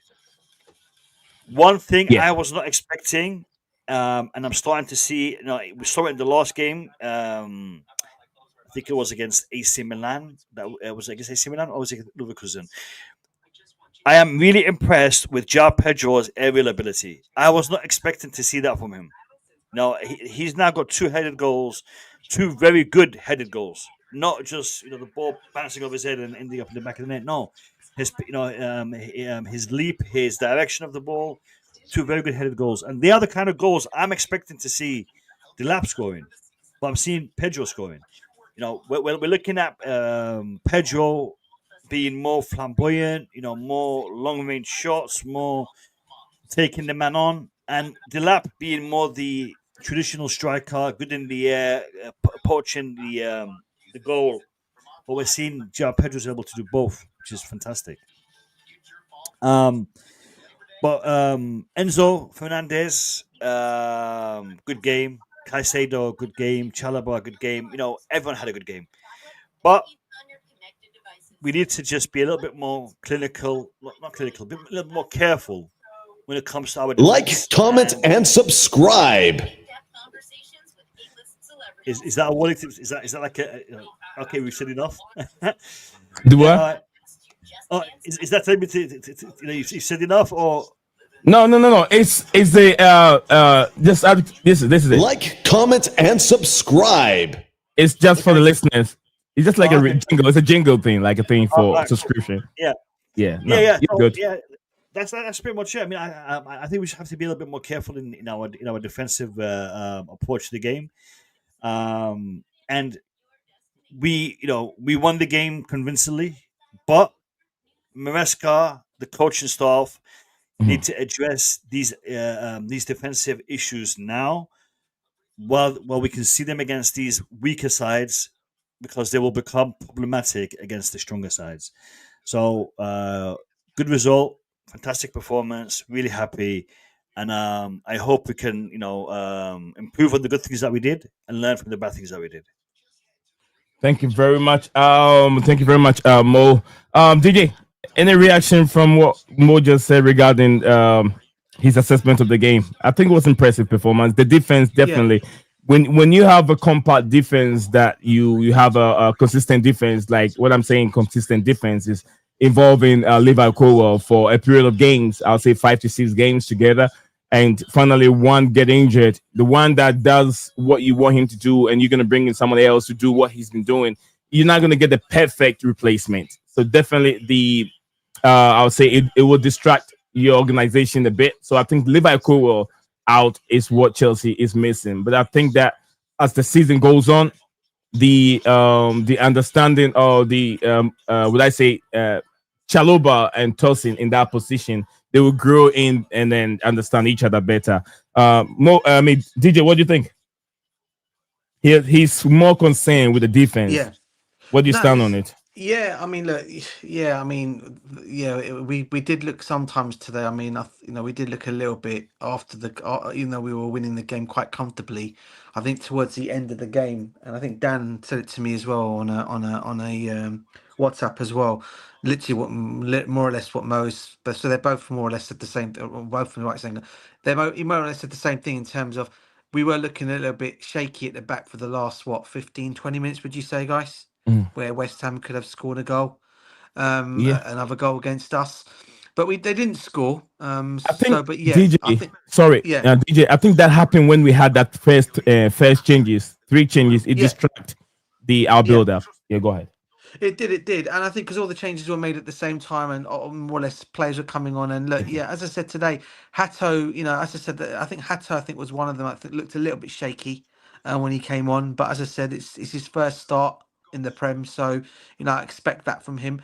But look, like we said, it's a learning curve for these players. The bottom, at least they didn't concede any more goals. But yeah, it's something we need to definitely watch out for, because like we said earlier on, if that had been a Manchester City or a Liverpool or an Arsenal, they do us over today proper, in terms of those chances that came towards the end for West Ham. So thank God that didn't happen. So yeah, it's something we've got to be mindful about. I think it's something that managers got to work on in training about that, because I think he even said as well in his post match at the end as well. He said they wanted to go forward and score more goals, but what they were doing is they were leaving themselves vulnerable at the back at the time, which he got a little bit down about. But otherwise, he was overall pleased with the performance. But yeah, I mean, look, there are things that we can improve on. But overall, a great result overall. But yeah, I mean, we always say looking at a game after the game, there's things that can be improved on. So yeah, spot on with what Mo said. And yeah, big up to him for saying that, bro. Dan, what do you stand on it? How can we get the defense better, Dan? I said it earlier, like what Mo said, and I said on WhatsApp was to DJ. What Mo said, what I said on the WhatsApp call, and I said about earlier about just the Spurs.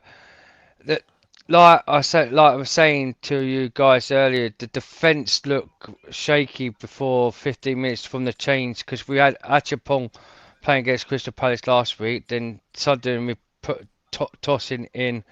That wasn't really fully fit from. After that, we felt for it was injury, and he's came into this game and played, but it was shaky. Like this, is what I'm saying. These things like that from our defense needs to be more suitable to strengthen and wake up. Because like if that was Man City or the likes of Liverpool, Arsenal, Tottenham, because we could put Tottenham in there. These will cost us the goals, and even Manchester United as well. And Manchester United, yeah, because now they've got the threat like the Brentford and Cunha, like so we need to, the way this is what I was saying. It's just the way that the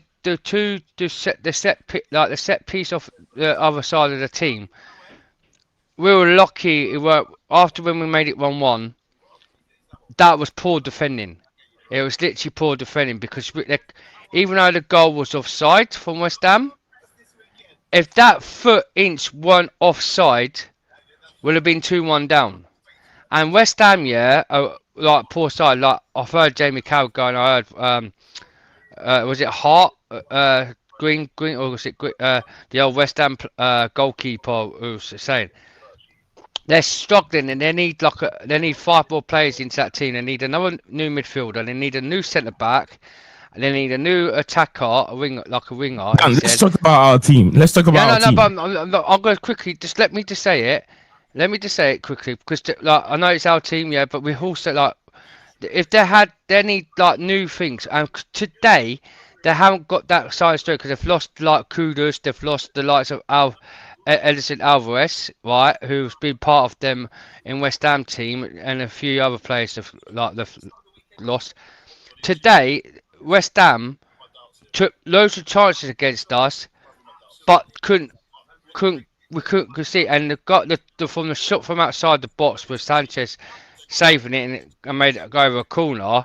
It was like, yeah, that was a good save, but we need to focus on our defence more. So Cucurella looked shaky today, even though at the end he did well.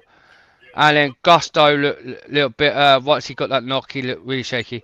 They look overtired. They do look overtired since the Club World Cup and pre-season. But we need to strengthen that fullback to make sure the mistakes that do it, that we don't do the mistakes again.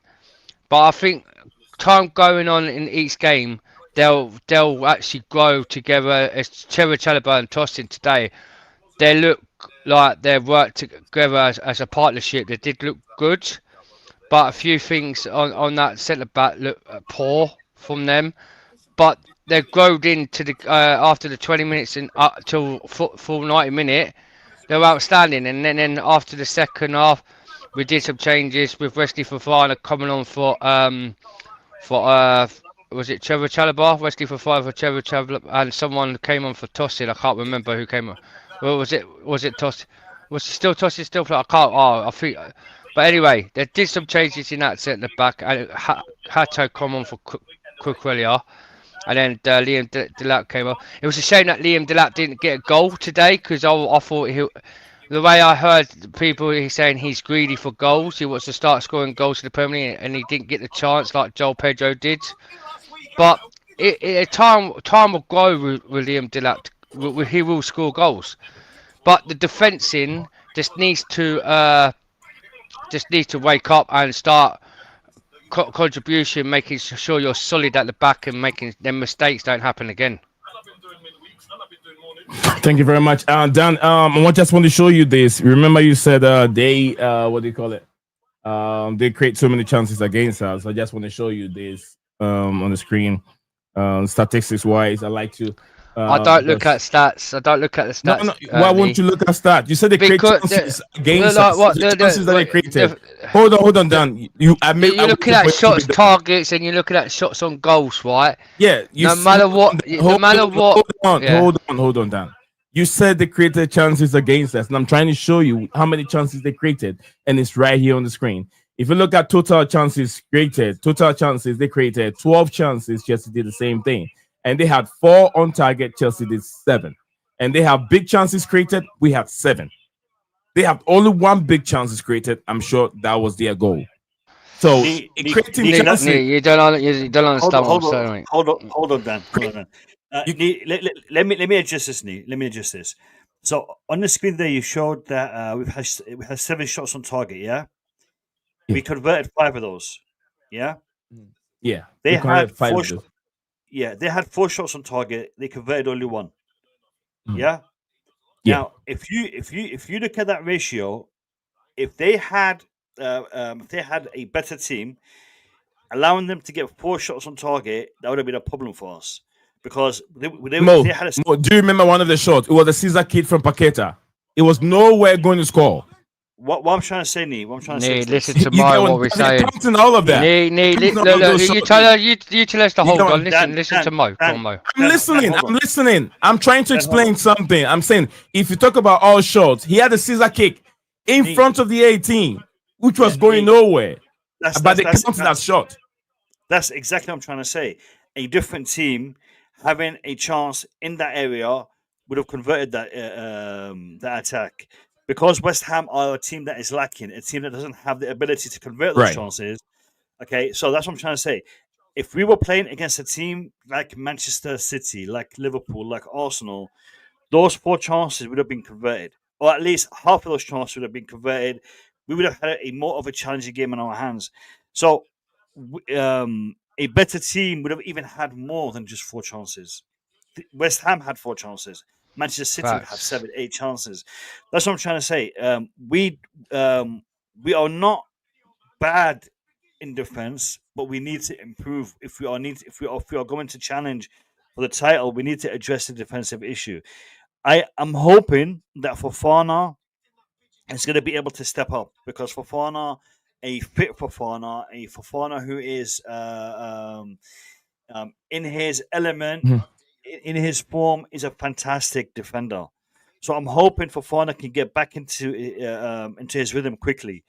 I hope, and I know Maresca did say that we are looking at internal options when it comes to our defense, but I also know that he had to change his statement somewhat. He had to water it down a little bit because it did sound very positively looking at external options in his previous two press conferences. Now he's saying, internal options is the one that I'm looking at. If Chelsea are able to bring in a centre back that fits the Maresca system, fits the role that Maresca wants, we should definitely try and do that for him, because right now I think we are only lacking when it comes to defense. I think up front, in attack, in midfield, we are stacked. We are sorted. Santos is really impressing me. I'm really liking Santos, and I think Yeah. Caicedo, Enzo, we are very, very good when it comes to our midfield, our attack, our fullbacks. Fantastic. It's just those two positions. We'll leave the goalkeeper. We'll put a question mark over Sanchez's head for now. But we should try to address the centre back position. I more Yeah. understand what you're saying. If you're looking for someone to come and improve our defense, definitely Fofana he wouldn't be the one, because Fofana, I know him very, very well. When you talk about defending, he is very, very good as a defender. But playing out from the back, he's the worst of the center backs that we have. Playing as a defender, go and tackle, block the ball, he will do it. But initiating the attack, starting the gameplay from the back, he's not a good passer of the ball. There's so many errors he have done as a defender, and even Enzo Maresca has publicly criticized All him. our defense have been like that, All our defense. Not all our defenders have been like that. Yes, that Balashini's done it. Dasassi's done it. Yeah, you can't just compare. Look with Wesley Fofana, he's a solid centre back. Like it's a shame with his injury, but when he gets, sometimes he can do a block when people shoot. But every single defender, what we've got in our midfield, what Enzo Maresca's saying, it's the way the passing accuracy is. They sometimes don't like kick out, and that's why they're looking to bring in a top spot, like experienced centre back, is solid. He's looking for a middle central defender. He's not looking for a left centre back. He's not looking for a white centre back. He's more looking for a middle central centre back where Wesley Fofana can't play that position, right? Trevor Chalobah can't play in that position. Tosin can't play in that position. Achapong So can't like play a in that. Thiago Silva type player, right? Like a Thiago Silva type, yeah. So he's looking like even so. He said that Colwell can play in that sometimes in that position. What we're missing, he needs that type of central defender where you've got the two left centre back and right centre backs pushing out wide, where there's a central mid defender could hold that position to make sure that it's solid, so we could get it out of the thing. That's why he's looking at for a centre back like that. And we haven't got them. Dan, let me come in for a second. I did not hold on, Mo. I did not even finish when Dan jumped in. I want to know: are you disagreeing or you agreeing? Because it looks like you're justifying my point. Are you disagreeing or you're agreeing? I don't understand, Dan. Let me clarify for Dan. If you allow me. Yeah. Go on. I said go on, mate. Mate. So, what we're looking for and what Maresca wants is something that is very, very rare. Levi Colwell, I reckon, is the only one in our back line who is good at playing the ball from the back. All the rest of the defenders that we have, they can do it, but they're not adequate at it. DJ Sav, spot on. Thiago Silva is the kind of player we're looking at. In the past, we had players like that. We had Carvalho. He was good at doing that. We had John Terry. He was good at doing that. But there isn't Alex to a certain degree as well. There isn't many players who are able to very do that. good at that. Yeah. We have got players. I mean, Fofana, fantastic when it comes to his defensive attributes. But playing the ball from the back is very rare. You're going to find defenders who can do it in at the level that we're looking for. there are players out there who can, but are they going to be? Is Maresca going to be able to get them? I think Maresca right now, if you look at what he actually needs to have a solid back line. Playing the ball out from the back is preferred. But I think if you ask him what would you want to have abundance of, players who can play the ball out from the back but are shit when it comes to defending, or players who are very good at defending but are shit when it comes to playing the ball at the back, I think you'd go for the latter. So we have to keep that balance, and I think Josh is a player that can do it if given time, given the right coaching, given the right mentoring. I wish Josh had the opportunity to play with Thiago Silva because he would have learned a ton from him. Oh, he facts, would have learned mate, a facts, ton agreed. from him. 100%, Mo. Yeah. 100%. You know, Thiago Silva, he wasn't just a great defender, but look at the amount of goals he scored. Players like Thiago Silva, players like John Terry, players like Carvalho, these guys are rare. But, Van Dijk, very good. Very good at it. That's what I was trying to say. That it's not for fun. If the mix as well, you know that. Who did DJ Ivanovic? Oh yeah, and Jack Stam for Man United also could have done it, and Rio Ferdinand. Jack Stam is not good at it. Stam was good at it. For Manchester United centre back, he used to play like with him and Fidic and that. Yeah, he used to play that kind of wall at the back. That kind of what? We missed one. We missed one big one. No. DJ is going to acknowledge this big time. DJ, do you remember Frank Leboeuf? Frank Leboeuf. Yeah. Oh my God. Frank Leboeuf. Oh man, yeah. And Marcel Desailly. Another one, Marcel Desailly. Desailly. Oh, Desailly is not good in playing out from the back. He said, "Oh, give he was done." Oh my God, D, what you on about? What you on about? What you are, my God. Desailly was class up in the ball from the back. Let me tell you, it was class, D, mate. Yeah, you're waffling like Joby McCall. Because this. You are getting confused on what we mean defending and what Enzo Maresca wants. That's two things. No. Let me finish. There's two things. When I come in and clarify, you don't even listen carefully, then you jump in it arguing. Whether you are disagreeing or you're arguing, you can't even make that clear. I told you, Wesley Fofana, I did not say he's not a good defender. But what Enzo Maresca wants to do want his defenders to do, and Wesley Fofana is not one of them. I even said Liverpool is the only player that can do that right now. You said no. When I said that, you said no. But when Mo said yes, it's agreed. So if you think I didn't say no. I didn't say no to Cole. I said Cole could do that. He can play in it. One. You said no. No, I didn't. No, I didn't say that. I didn't say that. Sydney, you're did he say that or not? Did he say that? No, I didn't. I said the only most person could do it is Colwell. Did he say that or not? No. What he did say, I'll correct you. What he did say, he did actually say that the only player that can do it at this moment in time in our team is Levi Corwell.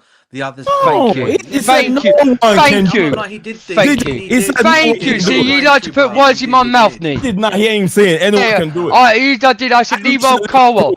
You go play back on it. Go play back on it, and you'll hear me. Hold on a second. You did not make me finish. You jump into it. So am I wrong or right? If you did not mention Fofana's name, am I wrong or right? No, I said you was right about Wesley Fofana. I said that. I said you was right about Wesley Fofana. No, I said no, Bob, look, you're trying to cause an argument. I said the only most person could do is definitely Levi Corwell. I said Balishidi, Desassi, Wesley Fofana, and I also said Josh Achimpong and Tossin. They're the only most players can't do, like sometimes do it only for apart from Levi Corwell. That's why he's looking for another central defender that could pass back like what Corwell could do. I said Fofana can't do it. He can defend. He can't do what Enzo Maresca. No, he jump in. You said no, and then you jumping. That's why I asked you: are you agreeing or disagreeing with me? We do. You know what? I think we That's do what I have said. another defender. I think we do have another defender who can actually do it, and I think I've seen him try to do it a few times when he's come off the bench to help us out, and I think we're letting him go out on loan to Borussia Dortmund. I think Asamino can do that kind of role that we're talking about here. DJ, he hasn't played in the Premier League before. No, but I've seen him. How do you give him that chance to do it? No, but Nee, what I'm trying to say was when I've seen him come on, he has tried to do them. You've seen him a few times. I've seen him pass it. You saw a pre-season where he's come on. He has done that. Against AC Milan, he did it at AC Milan. But he's not. But he's not, as you said, he hasn't got the Premiership experience. He's not played it. Exactly, the pressure on him. He could make more money. Just like it's gonna be exactly like a champion. We're giving a champion to do it, but we know that he's struggling in that. Oh, I think this role that Enzo Maresca is talking about is something new. We never had anything last season regarding a ball playing center back that would be in charge of the central role, that kind of a style, football. We never had him last season. So all these is this season that is implementing. He want these players to play that style of football. It will take them time to develop into it. It's not a new role, but it's new that you want to build your team around that role. So. A lot of teams have that kind of position. More in a second. I'm not saying a new role in football. I'm saying a new role that he is talking about for his players. That's exactly what I'm saying. So okay. Enzo Maresca wants to have that role as a pivotal part of the setup of the team setup, and I think he's doing that because he is focusing on having the inverted left back or the inverted right back, which, by the way, I think Reece James isn't very comfortable at doing right now. Cucurella doing it fantastically well. Malo Gusto doing it fantastically well. But I think Reece James is more of a traditional right back or right wing back. And where he just wants down the wing and that, yeah. Down the wing, he can attack, he can defend. But the inverted aspect, you have to be in the middle of the park. Now, a lot of players can play either in the middle of the park or can play on the wing. Now, Reece James having to do both, I think his style of play doesn't quite match that. Malo Gusto can do it. Cucurella can do it. I'm yet to see Jorrel Hato do it in the Premier League. I know he's done it in the past, but doing it in the Premier League again is a different kettle of fish. But what I'm trying to say is this: because he's trying to play that formation, he needs to have the other left/right back go in to a back three with the other two centre backs, and by doing that, I think we can fix it in a different manner. Reece James can be that ball playing centre back if Reece James is asked not to do the inverted role. But right now we're seeing that if Malo Gusto is inverting, Cucurella is sitting back. If Cucurella is inverting, Malo Gusto is sitting back. If we only do it from one side, it's not really going to be as effective as doing it on both sides. But we have seen Reece James play in the centre back position before. I mean, quick question for you, Mo. Do you not think, though, out of all the players that we got at the back in terms of our passing abilities, do you not think Reece James is the better passer of all our centre? I think he's probably the best passer, isn't he? Because he can pick up a pass, can he? Yeah, 100%. 100%. And that's what I'm saying. I mean, if Reece James is given that role, he would compensate for us having to go out there and try to find that ball playing centre back because Reece James can do it. Now, if we actually go down that route, we can go back into maybe playing a back three. Go back to Tuchel style of football or the Conte style of football, and having Reece James in the back three. You can have Malo Gusto on the right. You can have Hato, Cucurella on the left, and they will have the freedom to invert, to play wide. And this is the beauty of this squad. You have all those options that you can use. You're able to do that. We have got such a diverse and flexible squad. We can literally play all the formations. But I think, and we saw it today. Today, Maresca's plan was different. Yeah, Maresca wanted to play Cole Palmer out wide on the right hand side. Okay, that for me was brilliant because nobody was expecting that. And him doing that. Do you guys remember when Tuchel first took over? Every single time we played, we had a different formation, different lineup. It's like he was confusing the hell out of opponents. They couldn't plan ahead for what Tuchel was about to put on that pitch. And I think Maresca is going to be doing the same thing. I have a little suggestion here with regards to Reece James. Reece James in that role, it will not work. It will work. He will pass the ball. It will do everything. You have to consider Reece James' injury has to do with sprinting. And he's being the last man. I don't think he's going to be in that role for a long time. Infecting Reece James will be a big risk. We've seen it already that he struggled playing that position. But just clarify. You're saying that him having to sprint will aggravate his injury? It will aggravate his injury. That's why if you don't want to leave him as the last man. But he's sprinting on the wing. Not too many. You have people covering him up. You have the likes of what do you call it? The right center backs covering him up. He not being the last person. So if someone is covering him up, it means they have to slow down. Like Caicedo, you're all about. Yeah. I think as a centre back, he will be required to sprint a lot less than being on the wing. Yeah. But let's come in. Let's come in quickly. We play with a lot of high line. He's from that distance.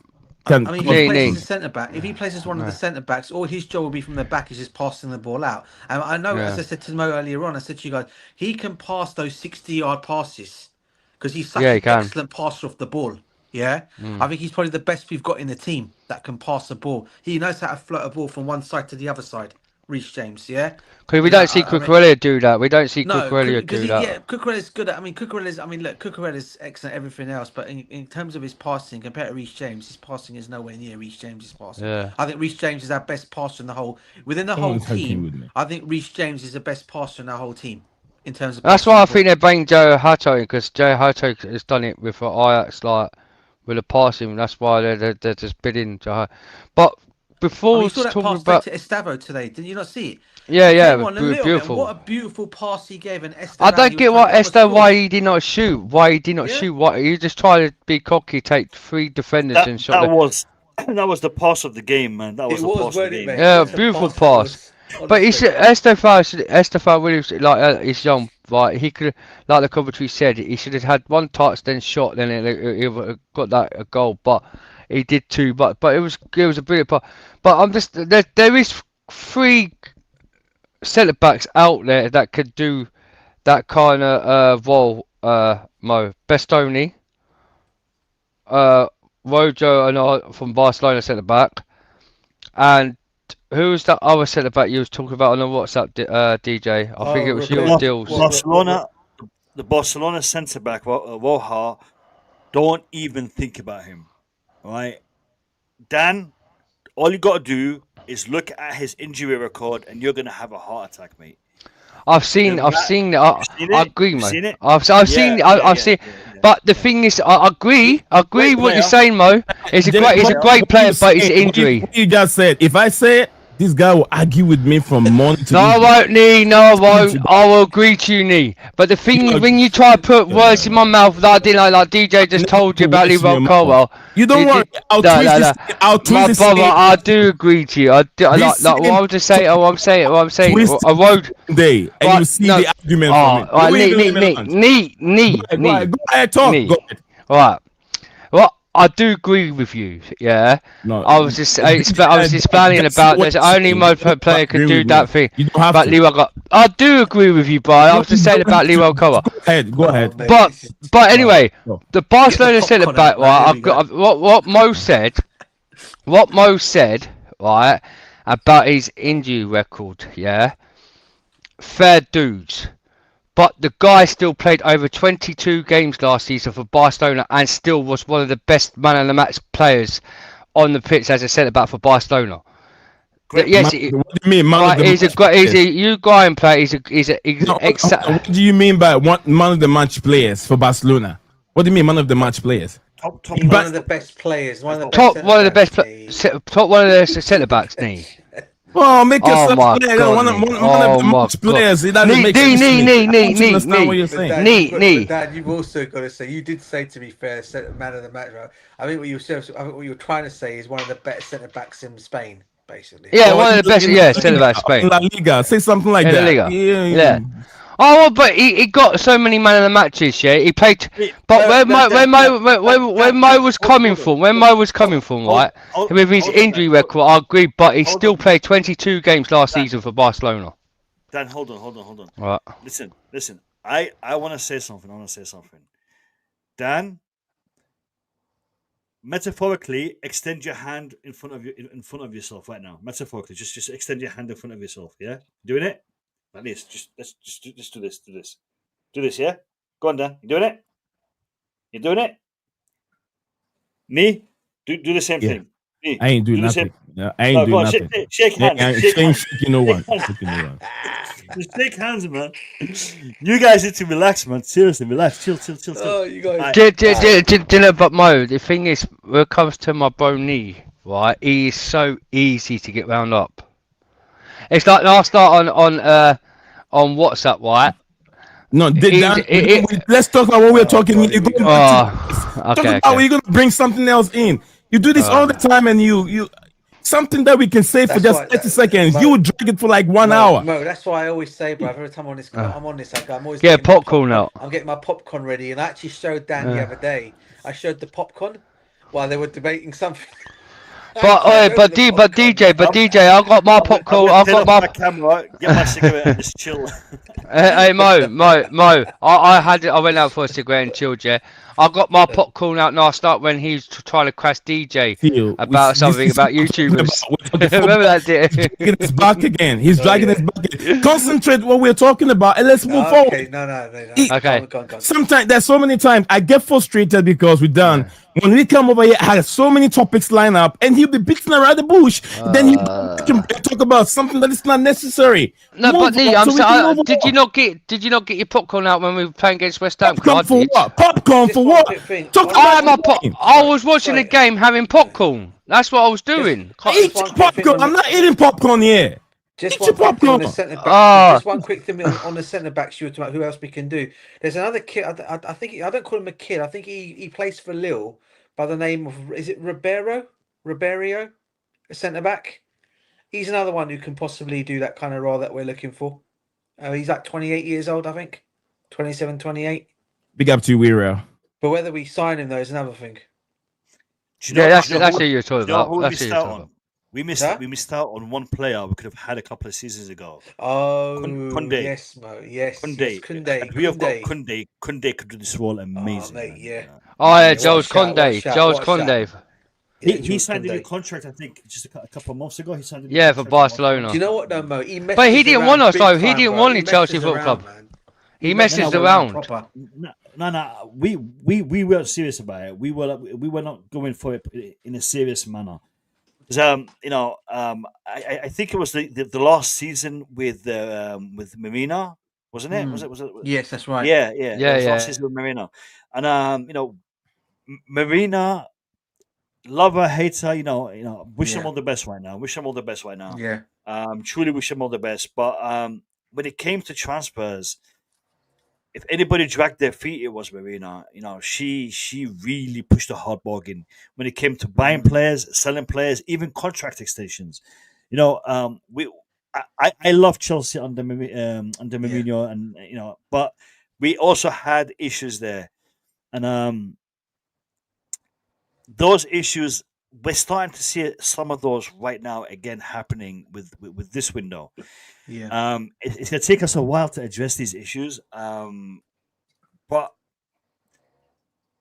I'm blue coat out all the way. But I think we are starting to see some movement in the right direction. Yeah.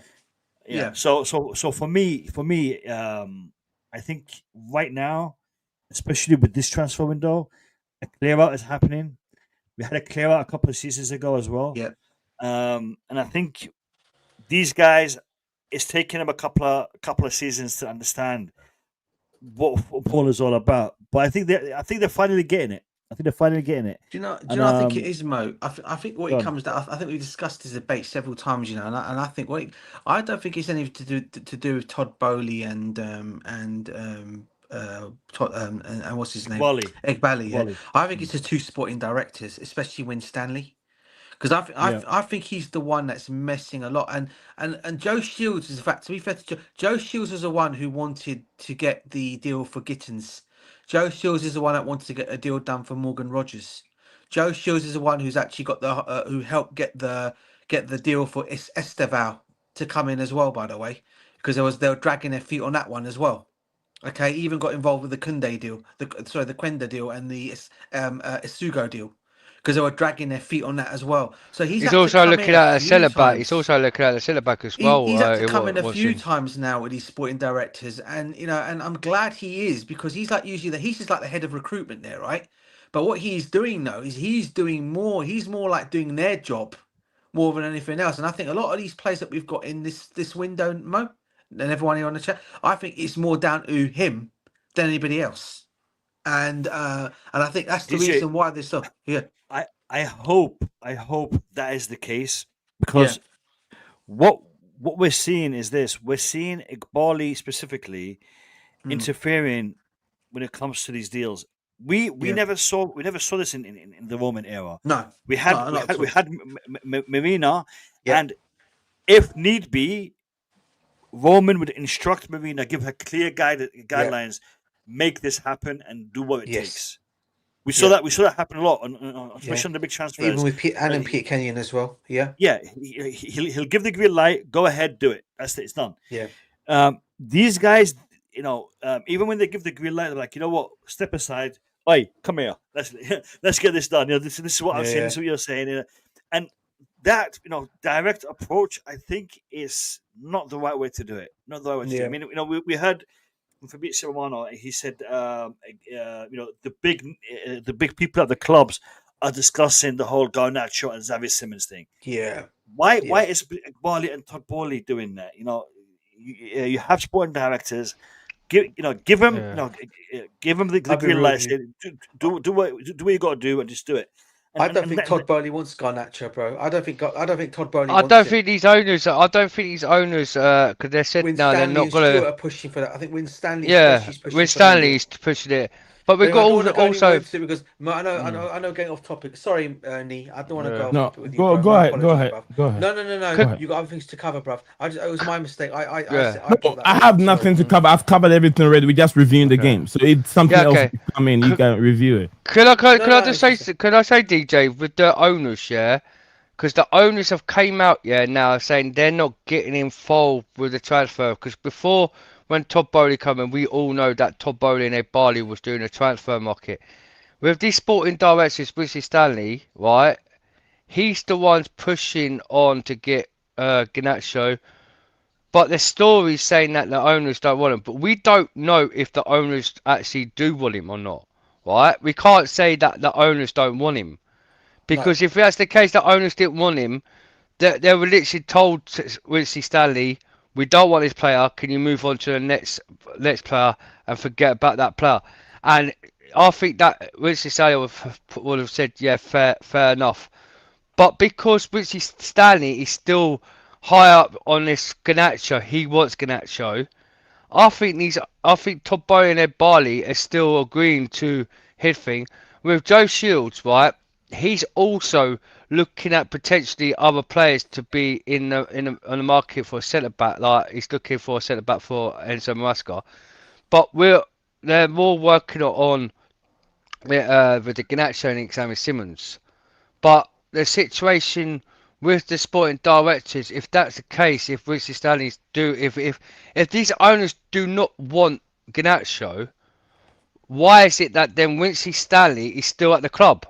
Because if that's the case, he's making out he's the boss of the club. He wants this player so much. If these owners doesn't not want this player, and he's still going ahead to get Garnacho, because we're hearing Fabrizio, we're hearing Ben Jacobs, we're hearing the likes of David Alstein, other sources, different other journalists are coming out, Man United and Chelsea with Garnacho.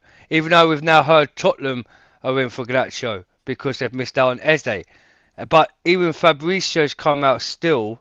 They're still, once they sell Jackson, Xavi Simmons is going to be the first choice. Here we go, because I think here we go on Xavi Simmons on Sunday. That deal's done, isn't it? That deal's It's done. It's deal's done. It's basically the contract's till 30-31. But with the Ganacho, they're still willing. And I think he'll come.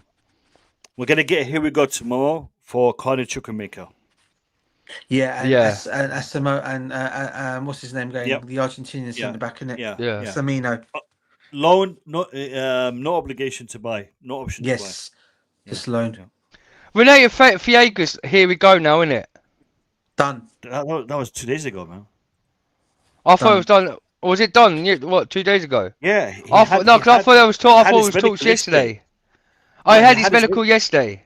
Yeah, medical was yesterday. Oh, I didn't see the here we go. I thought that he was having his medical, and then we was waiting to see about the possibility here we go, because originally Fabrizio would say here we go on it. I think Chelsea posted officially that he's gone. I think they posted today. Yeah. I think they posted today. No. We've got Cardi Chukwuemeka. I think it's a 20 million euro fee. And add-ons in it. Yeah. No, including add-ons. Including add-ons. Oh, including add-ons. So and buyout clause. A heavy selling clause. Selling clause. Yeah. Which is the same thing that they did with Renato Vega. So we've got Cardi Chukwuemeka tomorrow. I have a feeling Nicholas Jackson and Raheem Sterling will also be announced potentially by the end of the bank holiday weekend, probably by Monday. Nicholas Jackson more likely than Raheem Sterling, but I have a feeling loan or buying. Sorry, right? Loan or is he going on? Jackson? No, Yeah. I think Jackson will be sold. I think so. I was thinking. Yeah. Aston Villa. Aston Villa's more favourites to getting him apparently. Because Unai Emery actually worked with Nicholas Jackson with Villa well. He wants him. He wants him bad. Don't be surprised if Newcastle also enter the picture. I've heard about. I don't see Newcastle. I don't see Newcastle coming in for Jackson. I think there might be. Even Witzer for Brentford. Witzer. Yeah. They're more focused on Witzer, the striker. They are. If it was the case, who would you rather have? As Newcastle, who would you rather have? I've got mates as Newcastle fan, and they've told me they'd rather have Witzer over Jackson. Really? Interesting.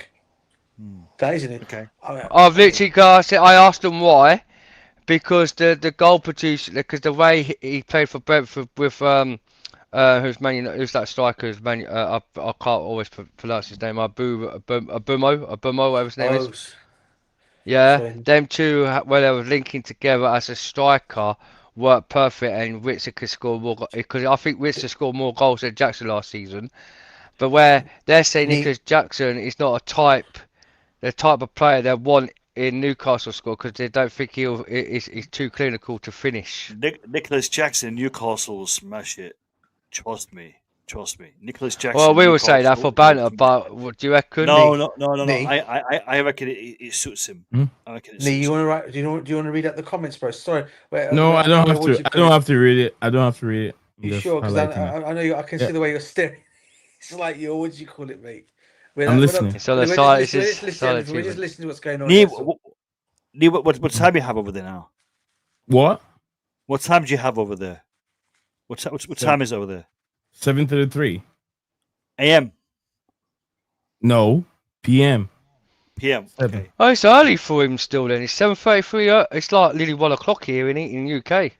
Yeah. I got lights. The lights over there. Got a lot of sun. Here. A lot of sun over here. So yeah. Nee, there's a message on here, right, in the chat. If you quickly go to, I think it's Wira's comment. Big up to girls. Whatever you want to, comment on it. You can read it yourself and then comment on it. I'm just I'm not reading it. Okay, can I read them? Yeah. Whatever you want to do, go for it. Right. Because Dill's put big ups to everyone in the panel. He's away with his brother. He'll be coming on the show. Go for it. Just go for it. Yeah. Dill's goes Phil wants Jackson. You know, I worked with him before. What's out for Rogers? But I can't get the next thing. But he came out with a good message about something on here. Let me just check. Why Professor Reece James, if he can't do right back, he should leave. Otherwise, get him as a right centre back in the three. I saw it. I just that Maraska won't use Reece James as a right centre back in the three, only in a pivot. We've seen this before. Kai said it isn't a flank player, don't ruin him, and Reece James ain't a central player, don't ruin him there.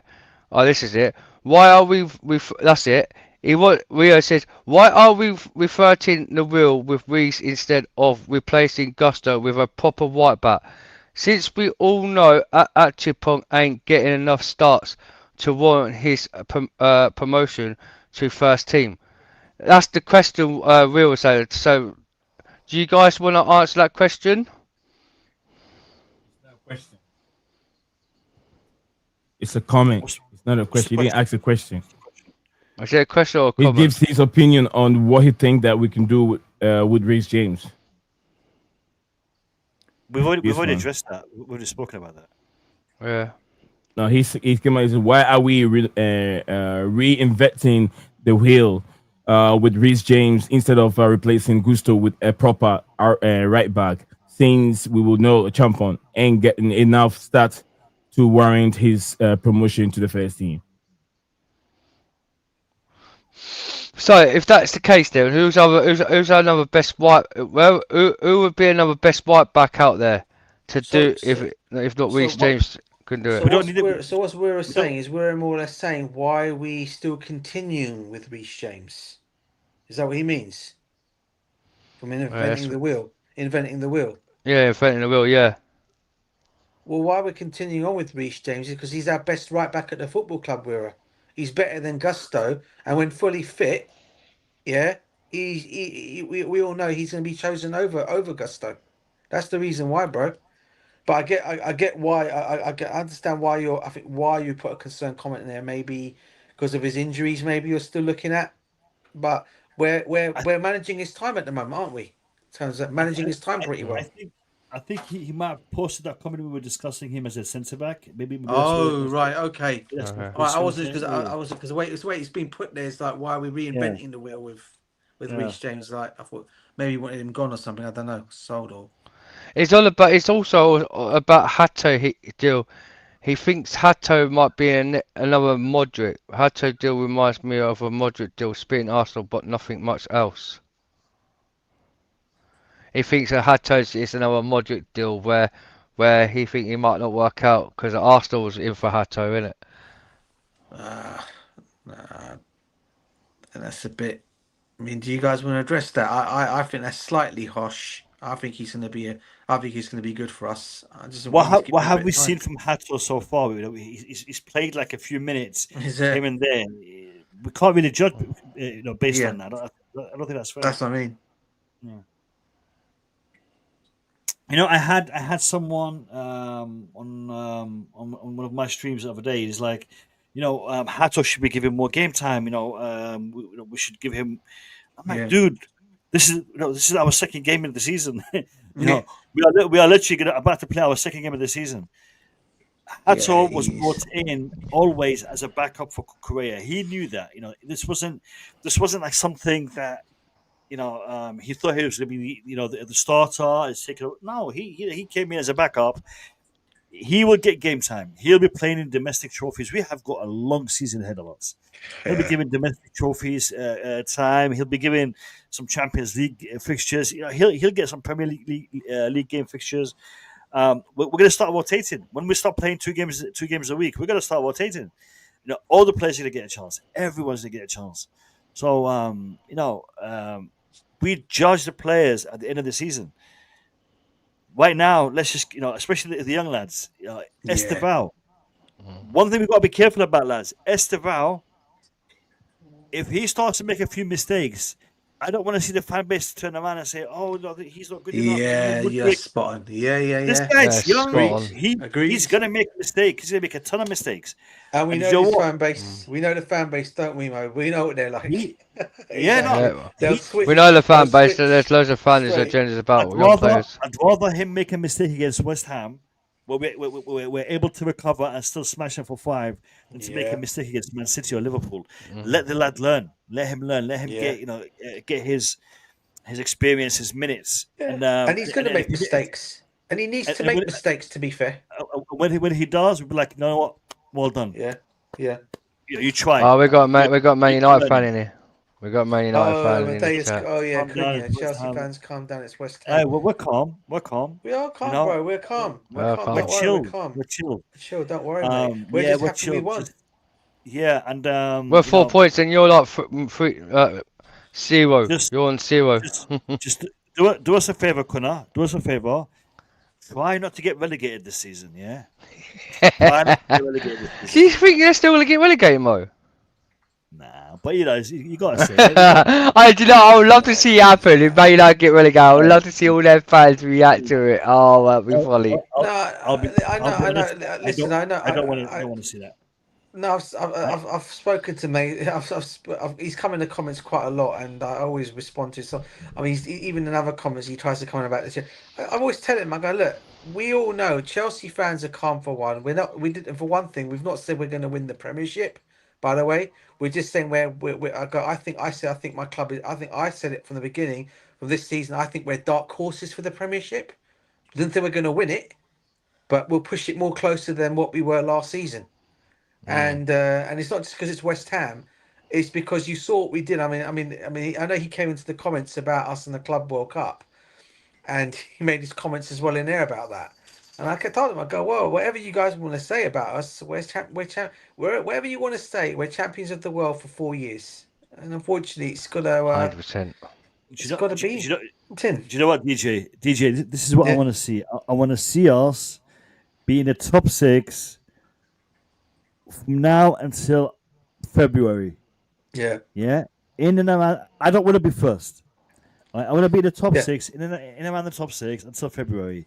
And from February, put the foot down and be like, they just blast it. I go right through it. Yeah. I'll agree with that. Because if we do a what Arsenal are trying to do, and that is get top, first, second, and then ride it to the end. It's too much hard work. It's like when you're running a long distance race. You always sit back. The guys ahead of you take the pressure, take the the wind, and you just sit back, relax. And then you see the finish line. Take a little bit on the on the right, dip your shoulder, and just breeze past them. That's what we've got to do. Just be cool, be relaxed. And we've done it. We've done it plenty of times. I think Arsenal's last title was 20 years ago. 2017, the last time we won the Premier League. Do you know what? I saw a stats, and DJ, I don't know if you can check this for us. Do you remember the Invincible season, DJ? Well, for Arsenal. Yeah. For Arsenal, the Invincibles. Yeah. Check how many points they got in that season. Hold on a second, mate. I think they got 96 in total. No, I think they got 90. Because it could got worse because they lost to Man United, didn't they? They lost to Man United. Dan, I want you to check how many points we got in 2005, I think. While DJ's checking the Invincibles, you check how many points we got in 2005. 2005. Give me a second. And I think that's the season where we only lost one game. Nee's on his PC. Nee, type in 2005 points, brother. I don't have a PC. You got a PC? What actually type. If you can't type, tell him you can type. Tell me to type. I can't type. I don't have a PC. Okay. I thought you was on your PC. Can't you not? No, I'm not on PC. I said I'm not on PC. Enough. Yeah, it was 90 points, man. 90 points. 90 points. Yeah. Now, okay. If if you look at the season, I think it's 2005 when we I'm gonna type up now, bro. I'm typing it up now on the laptop. When we lost one game, I think we actually got 95 points that season, if I'm not mistaken. Yeah. Quick question. Well, I'll quickly check this up. Yeah, I'll type up. Yeah, how many? What? 2005. 2005. The season where we only lost one game, and I think we only conceded 15 goals, if I'm not mistaken. Yeah, I think it was 90. There's a quick question for you, Nee, and everyone. Yeah, right. Mike Magnon. Yeah, was interested in the Club World Cup. Right. His contract is runs out. Yeah, in January. He'll be a free agent next year. Do you think in January, Nee and Mo and DJ, do you think they're waiting for instead because they not going to get a goalkeeper this transfer market? Because Donnarumma's now wants to leave PSG, and then there's no talks about getting Donnarumma in. Do you think Chelsea Football Club are waiting until January to bring Mike Magnon in January? That's the question for you three guys. Mike Magnon is not coming to Chelsea. Forget about it. In January, it's not coming anywhere. Why do you think that, bro? Because I said it's not coming anywhere. Well, because there's been like because he wants Chelsea Football Club, Nee, yeah. Everyone wants Chelsea Football Club. Yeah, but why do you think?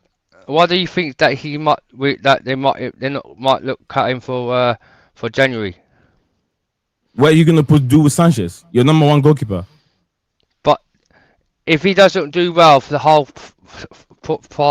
like from now to December, and he doesn't do well, then we will have to look out for another goalkeeper, won't we? That's a different question. If he's not doing well, now the team is winning. There's no way to bring in a goalkeeper and put Marc Magnon in and put Sanchez on the bench. It doesn't make sense. Okay. What about you, Mo? Hey, listen, I'm backing Sanchez until the end of the season, and whatever happens, happens. DJ? DJ there. Don't think DJ's there. DJ's got the popcorn out, mate. He's got the popcorn. So what I might do now, get some popcorn. Starving. I had some popcorn. When I was watching the game tonight, Mo, I had sweet and sour, popcorn. Sweet and sour popcorn. Yeah. Never had that. I've had salty popcorn. I've had caramel popcorn, but sweet and sour. It's just come out. Just come out from the co-op shop today. It's like you know the Walker's crisps, yeah, like ketchup crisps and all that lot. I got some missing some salt and vinegar, and she said it weren't salt and vinegar, it was ketchup. I went, I didn't know. But yeah, they're sweet and sour. It's sweet and sour salt popcorn is really nice.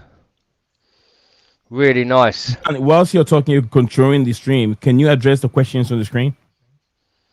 So a final question for the panel. Can you read them and address them since you control the stream? Yeah. Is that why? Yeah. Final question for the panel. Away from home, and we depend on set piece, making the scoreline comfortable. Is this a benefit or a hindrance? Hindrance.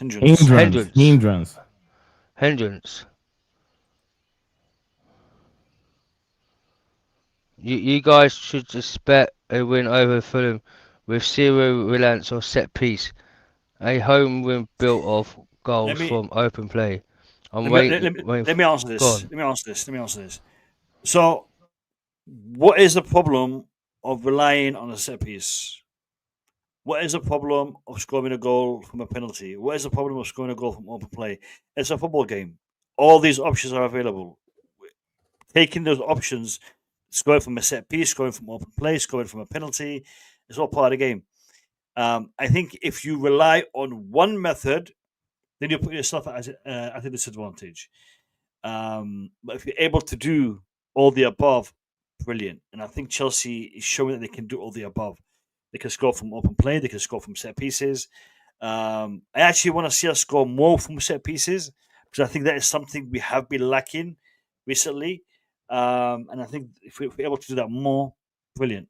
But a goal is a goal at the end of the day. That's my answer. I don't think that what I'll say is I don't think they're relying on set pieces. These are teams that don't score many from set pieces. And I've criticized the team. Some of our defenders, Levi Kuro, Badishile, Wesley Fofana is one of them, and Trevor Chaloba. I said our defenders don't score. They don't take advantage of our set pieces.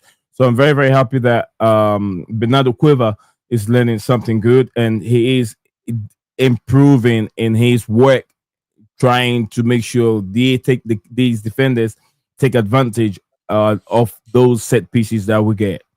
You get what I'm saying? So I'm very, very happy though. But I don't think I don't think they're relying on set pieces. Dan, go for it. I'm just waiting for my laptop to come up, Neve, with the points for 2005. It's just free start. Don't worry, Mo already have it. Mo already said it. He said the numbers of it. So go ahead. Oh, what did he say? What did we have in 2005? Yeah, so it was 95 points. So even, yeah, I did say 94, 95. Yeah, the Invincibles, which is the talk of Arsenal. Even that season, they did not do better than when Chelsea lost one game and won the title. I think with 95 points. So they have nothing on us. But yeah, so they had in Invincibles. They had 96 points, didn't they? 90 points. Yeah. Which is I think it's the seventh highest ranking tally to win the Premier League. The highest one was 100 points by Manchester City. There's been a couple of 99s. This Chelsea did 98, and the Jose 98. I think we did 95. 95. I think the highest we've had is 95. Okay. I think I could be wrong. Don't take my word for it. Check it. But I know in the season that we only lost one game. We conceded 15 goals, I believe. 95 points, I think. But yeah, lads, I have to go. It's nearly 1 a.m. DJ, big up to you. Dan, Nee, big up to you. Everyone in the chat, fantastic. We are on our way. Yeah, big up. Yeah, we are on our way. You know, we've got the first one under the belt, and good things are coming. I'm optimistic. Yeah, Mo, you are right. 2024, 2004, 2005 campaign was 95 was the highest point Chelsea made. Yeah. So even the invincible season is not something that they should be writing home about, but they're always putting it in people's faces. Oh, we were undefeated. Okay, we still won more games than you when we lost one. But yeah, anyway, discussion for another time. Good night, people. Take care. Good night, Mo. Take care. Bye-bye. Bye.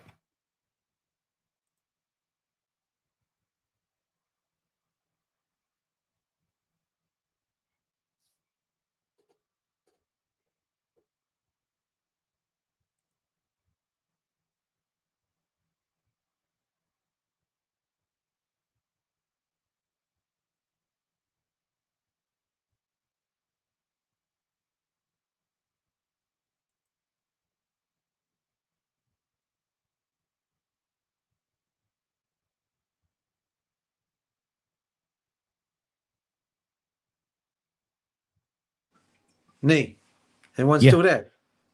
I'm here. Yeah. You done with the stream? Almost done. I'm just going through this comment and then almost done. Yeah. All right, bro. All right, mate. All right. You're about to go lay down, right, DJ? Yeah. All right. Yeah. Enjoy the rest of your evening, DJ. And nice coming on to chat football as usual. All right, bro. Big up to you, man. All right, cool. Big up to you. Thank you. Bye-bye. Yeah, bye.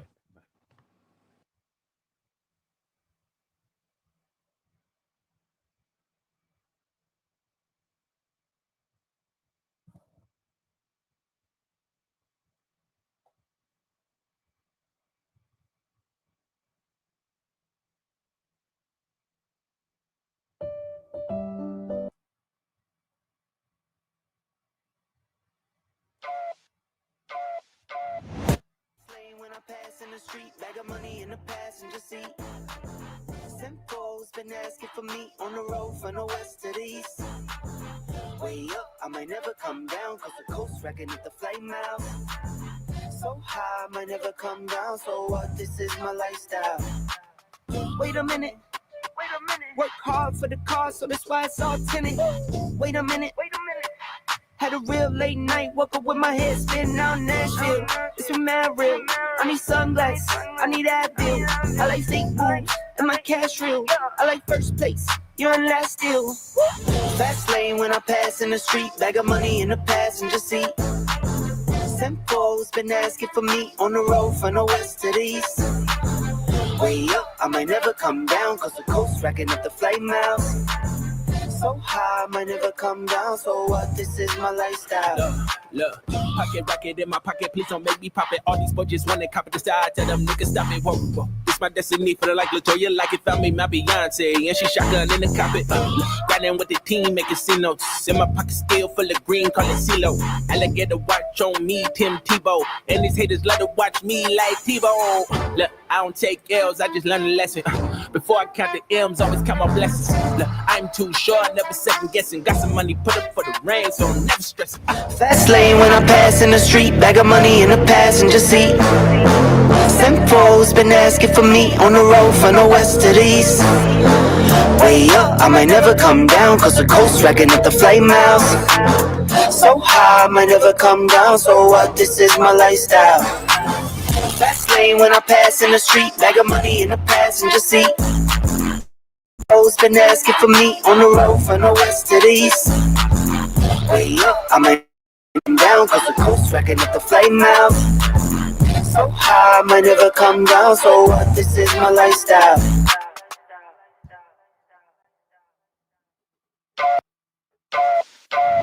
Fast lane when I pass in the street, bag of money in the passenger seat.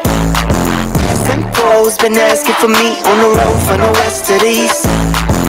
Way up, I might never come down, cause the coast wrecking at the flame out. So high, I might never come down, so what? This is my lifestyle. Wait a minute. Work hard for the car, so that's why it's all tinted. Wait a minute. Mad real. I need sunglasses, I need Advil. I like fake boobs and my cash real. I like first place, you're in last deal. Fast lane when I pass in the street, bag of money in the passenger seat. Simcoe's been asking for me on the west to the east. Way up, I might never come down, cause the coast wrecking at the flame out. So high, I might never come down, so what? This is my lifestyle. Look, pocket rocket in my pocket, please don't make me pop it. All these boys just wanna copy the style, tell them niggas stop it. Whoa, whoa. This my destiny, for the like Latoya, like it found me my Beyonce, and she shotgun in the cockpit. Riding with the team, making C notes. In my pocket still full of green, call it CeeLo. Alligator watch on me, Tim Tebow. And these haters love to watch me like Tebow. Look, I don't take L's, I just learn a lesson. Before I count the M's, always count my blessings. Look, I'm too short, never second guessing. Got some money, put up for the rain, so I'm never stressing. Fast lane when I pass in the street, bag of money in the passenger seat. Simcoe's been asking for me on the road from the west to the east. Way up, I might never come down, cause the coast wrecking at the flame house. So high, I might never come down, so what? This is my lifestyle. Fast lane when I pass in the street, bag of money in the passenger seat. Simcoe's been asking for me on the road from the west to the east. Way up, I might never come down, cause the coast wrecking at the flame out. So high, I might never come down, so what? This is my lifestyle.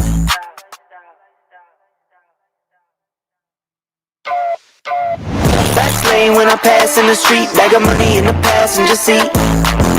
Simcoe's been asking for me on the road from the west to the east. Way up, I might never come down, cause the coast wrecking at the flame out. So high, I might never come down, so what? This is my lifestyle. Wait a minute. Work hard for the car, so that's why it's all tinted. Wait a minute. Had a real late night, woke up with my head spinning out in Nashville. It's a mad real. I need sunglasses, I need Advil. I like fake boobs and my cash real. I like first place, you're in last deal. Fast lane when I pass in the street, bag of money in the passenger seat. Simcoe's been asking for me on the road from the west to the east. Way up, I might never come down, cause the coast racking at the flame mouth. So high, I might never come down, so what? This is my lifestyle. Look, pocket in my pocket, please don't make me pop it. All these budgets wanna copy the style, tell them niggas stop it. Whoa, whoa. It's my destiny, feel like Latoya, like it found me my Beyonce, and she shotgun in the cockpit. Riding with the team, making C notes. In my pocket still full of green, call it CeeLo. Alligator watch on me, Tim Tebow. And these haters love to watch me like Tebow. Look, I don't take L's, I just learn a lesson. Before I count the M's, always count my blessings. Look, I'm too short, never second guessing. Got some money, put up for the rain, so I'm never stressing. Fast lane when I pass in the street, bag of money in the passenger seat. Simcoe's been asking for me on the road from the west to the east. Way up, I might never come down, cause the coast racking at the flame house. So high, I might never come down, so what? This is my lifestyle. Fast lane when I pass in the street, bag of money in the passenger seat. Simcoe's been asking for me on the road from the west to the east. Way up, I might never come down, cause the coast racking at the flame house. So high, I might never come down, so what? This is my lifestyle.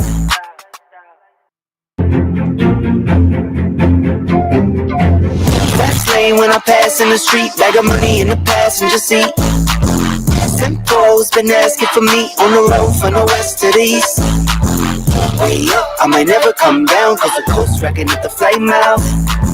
So high, I might never come down, so what? This is my lifestyle. Wait a minute. Work hard for the car, so that's why it's all tinted. Wait a minute. Had a real late night, woke up with my head spinning out Nashville. It's a mad real. I need sunglasses, I need Advil. I like fake vibes, and my cash real. I like first place, you're in last deal. Fast lane when I pass in the street, bag of money in the passenger seat. Simcoe's been asking for me on the road from the west to the east. Way up, I might never come down, cause the coast racking at the flame house. So high, I might never come down, so what? This is my lifestyle. Look, pocket in my pocket, please don't make me pop it. All these budgets wanna copy the style, tell them niggas stop it. Whoa, whoa. It's my destiny, feel like Latoya, like it found me my Beyonce, and she shotgun in the cockpit. Riding with the team, making C notes. In my pocket still full of green, call it CeeLo. Alligator watch on me, Tim Tebow. And these haters love to watch me like Tebow. Look, I don't take L's, I just learn a lesson. Before I count the M's, always count my blessings. Look, I'm too short, never second guessing. Got some money, put up for the rain, so I'm never stressing. Fast lane when I pass in the street, bag of money in the passenger seat. Simcoe's been asking for me on the road from the west to the east. Way up, I might never come down, cause the coast racking at the flame house.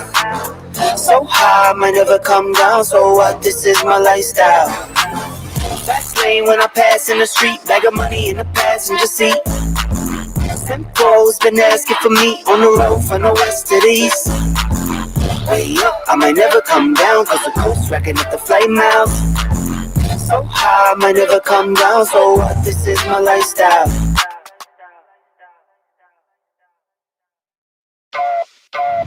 Fast lane when I pass in the street, bag of money in the passenger seat. Simcoe's been asking for me on the road from the west to the east. Way up, I might never come down, cause the coast racking at the flame mouth.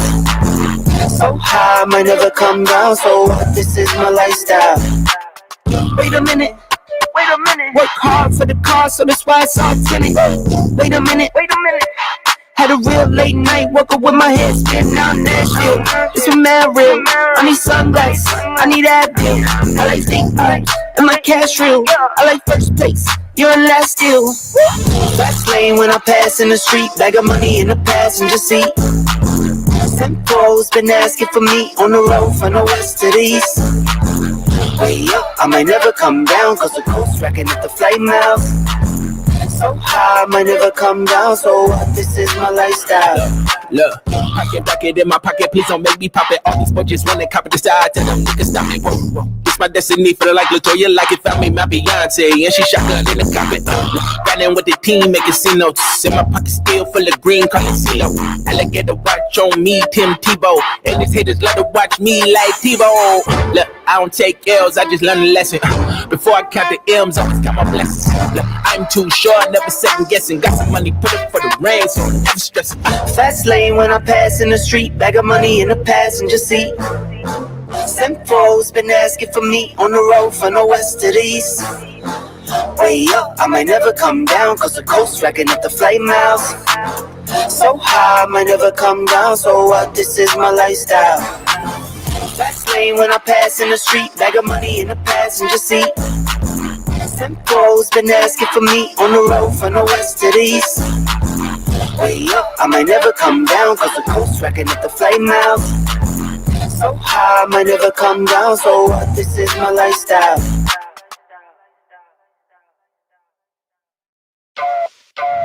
Fast lane when I pass in the street, bag of money in the passenger seat.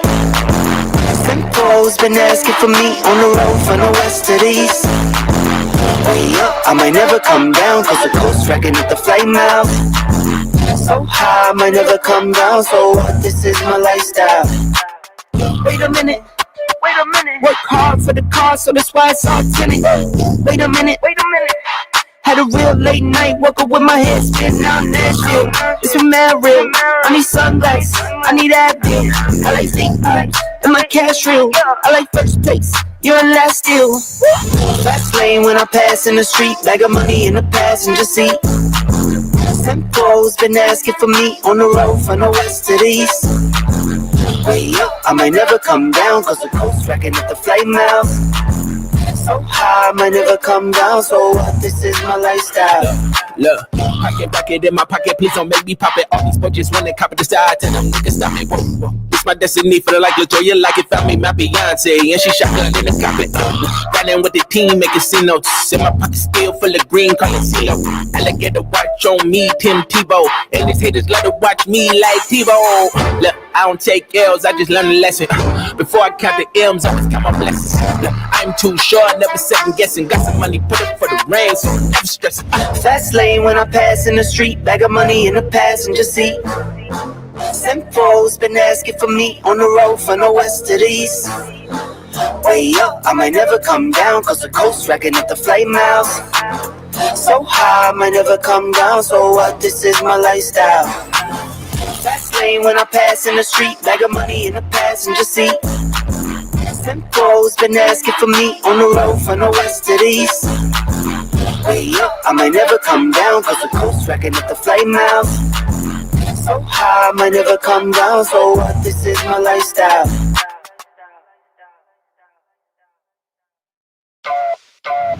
Fast lane when I pass in the street, bag of money in the passenger seat. Simcoe's been asking for me on the road from the west to the east. Way up, I might never come down, cause the coast racking up the flight miles. So high, I might never come down, so what, this is my lifestyle. Wait a minute.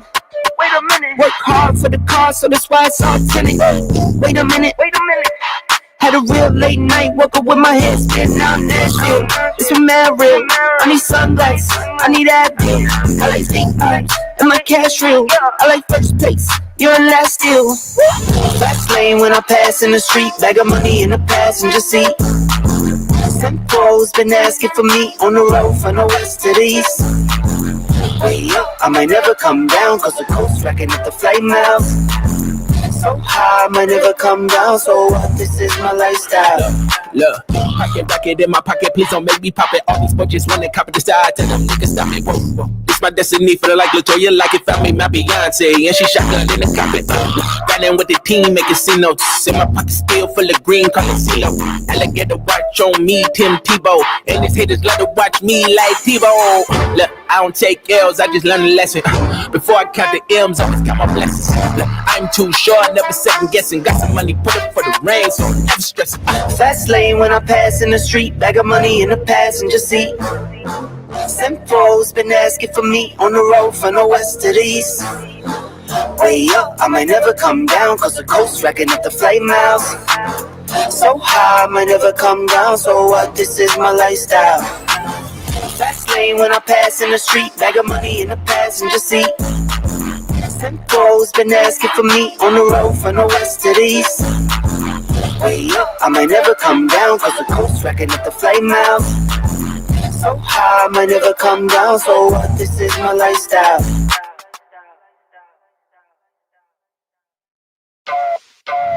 Fast lane when I pass in the street, bag of money in the passenger seat. Tempo's been asking for me on the road from the west to the east. Way up, I might never come down, cause the coast racking up the flame out. So high, I might never come down, so what? This is my lifestyle. Wait a minute, work hard for the car, so that's why it's all tinted. Wait a minute, had a real late night, woke up with my head spinning out Nashville. It's a mad real, I need sunglasses, I need Advil. I like steak pipes, and my cash real. I like first place, you're in last deal. Fast lane when I pass in the street, bag of money in the passenger seat. Tempo's been asking for me on the road from the west to the east. Way up, I might never come down, cause the coast racking up the flame out. So high, I might never come down, so what? This is my lifestyle. Look, pocket in my pocket, please don't make me pop it. All these budgets wanna copy the style, tell them niggas stop it. Whoa. It's my destiny, feeling like Latoya, like it found me my Beyonce, and she shotgun in the cockpit. Riding with the team, making C notes. In my pocket still full of green, call it CeeLo. Alligator watch on me, Tim Tebow, and these haters love to watch me like Tebow. Look, I don't take L's, I just learn a lesson. Before I count the M's, I always count my blessings. Look, I'm too short, never second guessing. Got some money, put it for the rain, so I'm never stressing. Fast lane when I pass in the street, bag of money in the passenger seat. Tempo's been asking for me on the road from the west to the east. Way up, I might never come down, cause the coast racking up the flame out. So high, I might never come down, so what? This is my lifestyle. Fast lane when I pass in the street, bag of money in the passenger seat. Tempo's been asking for me on the road from the west to the east. Way up, I might never come down, cause the coast racking up the flame out. So high, I might never come down, so what? This is my lifestyle.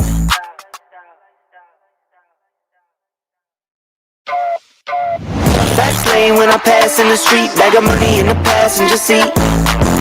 Tempo's been asking for me on the road from the west to the east. Way up, I might never come down, cause the coast racking up the flame out. So high, I might never come down, so what? This is my lifestyle. Wait a minute, work hard for the car, so that's why it's all tinted. Wait a minute, had a real late night, woke up with my head spinning out Nashville. It's a mad real, I need sunglasses, I need Advil. I like steak pipes, and my cash real. I like first place, you're in last deal. Fast lane when I pass in the street, bag of money in the passenger seat.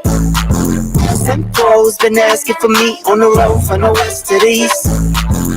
Way up, I might never come down, cause the coast racking up the flame out. So high, I might never come down, so what? This is my lifestyle. Look, pocket in my pocket, please don't make me pop it. All these budgets wanna copy the style, tell them niggas stop it. Whoa. It's my destiny, feeling like Latoya, like it found me my Beyonce, and she shotgun in the cockpit. Riding with the team, making C notes. In my pocket still full of green, call it CeeLo. Alligator watch on me, Tim Tebow, and these haters love to watch me like Tebow. Look, I don't take L's, I just learn a lesson. Before I count the M's, I always count my blessings. Look, I'm too short, never second guessing. Got some money, put it for the rain, so I'm never stressing. Fast lane when I pass in the street, bag of money in the passenger seat. Tempo's been asking for me on the road from the west to the east. Way up, I might never come down, cause the coast racking up the flame out. So high, I might never come down, so what? This is my lifestyle. Fast lane when I pass in the street, bag of money in the passenger seat. Tempo's been asking for me on the road from the west to the east. Way up, I might never come down, cause the coast racking up the flame out. So high, I might never come down, so what? This is my lifestyle.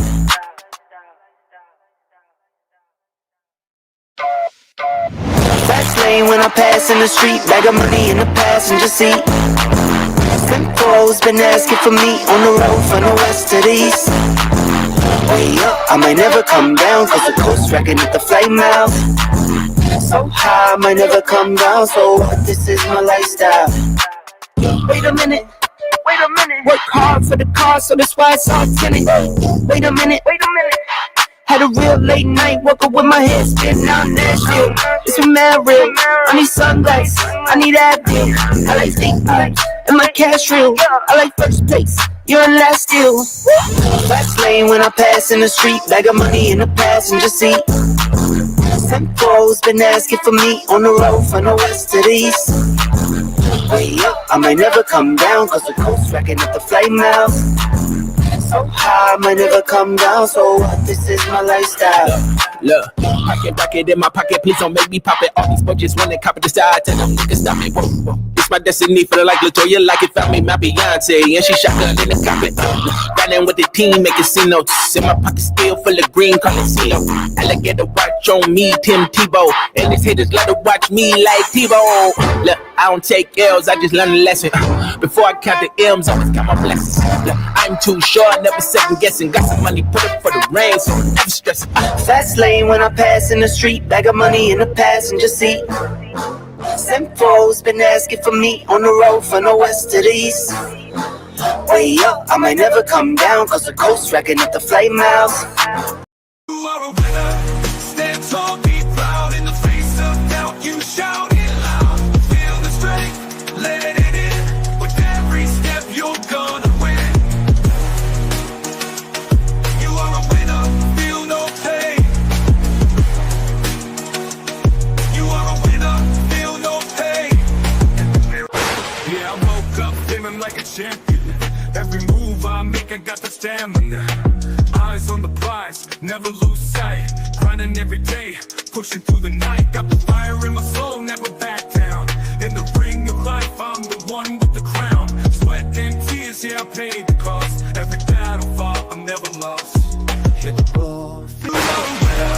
Stand tall, be proud in the face of doubt. You shout it loud. Feel the strength, let it in. With every step, you're gonna win. Every challenge met, every goal in sight. In the gym, on the grind, it's a warrior's fight. From the bottom to the top, yeah, I've been there. With the heart of a lion, I face the dare. No fear, no limits, just pure drive. In the race of life, I'm alive. With every push, with every strain, I'm a winner, feel the gain. Hit the ball, feel the power. In this moment, it's our hour. Rise above, break the chain. You're a winner, feel no pain. You are a winner. Stand tall, be proud in the face of doubt. You shout it loud. Feel the strength, let it in. With every step, you're gonna win. In this moment, own your name. You are a winner in this game. You are a winner. Stand tall, be proud in the face of doubt. You shout it loud. Feel the strength, let it in. With every step, you're gonna win.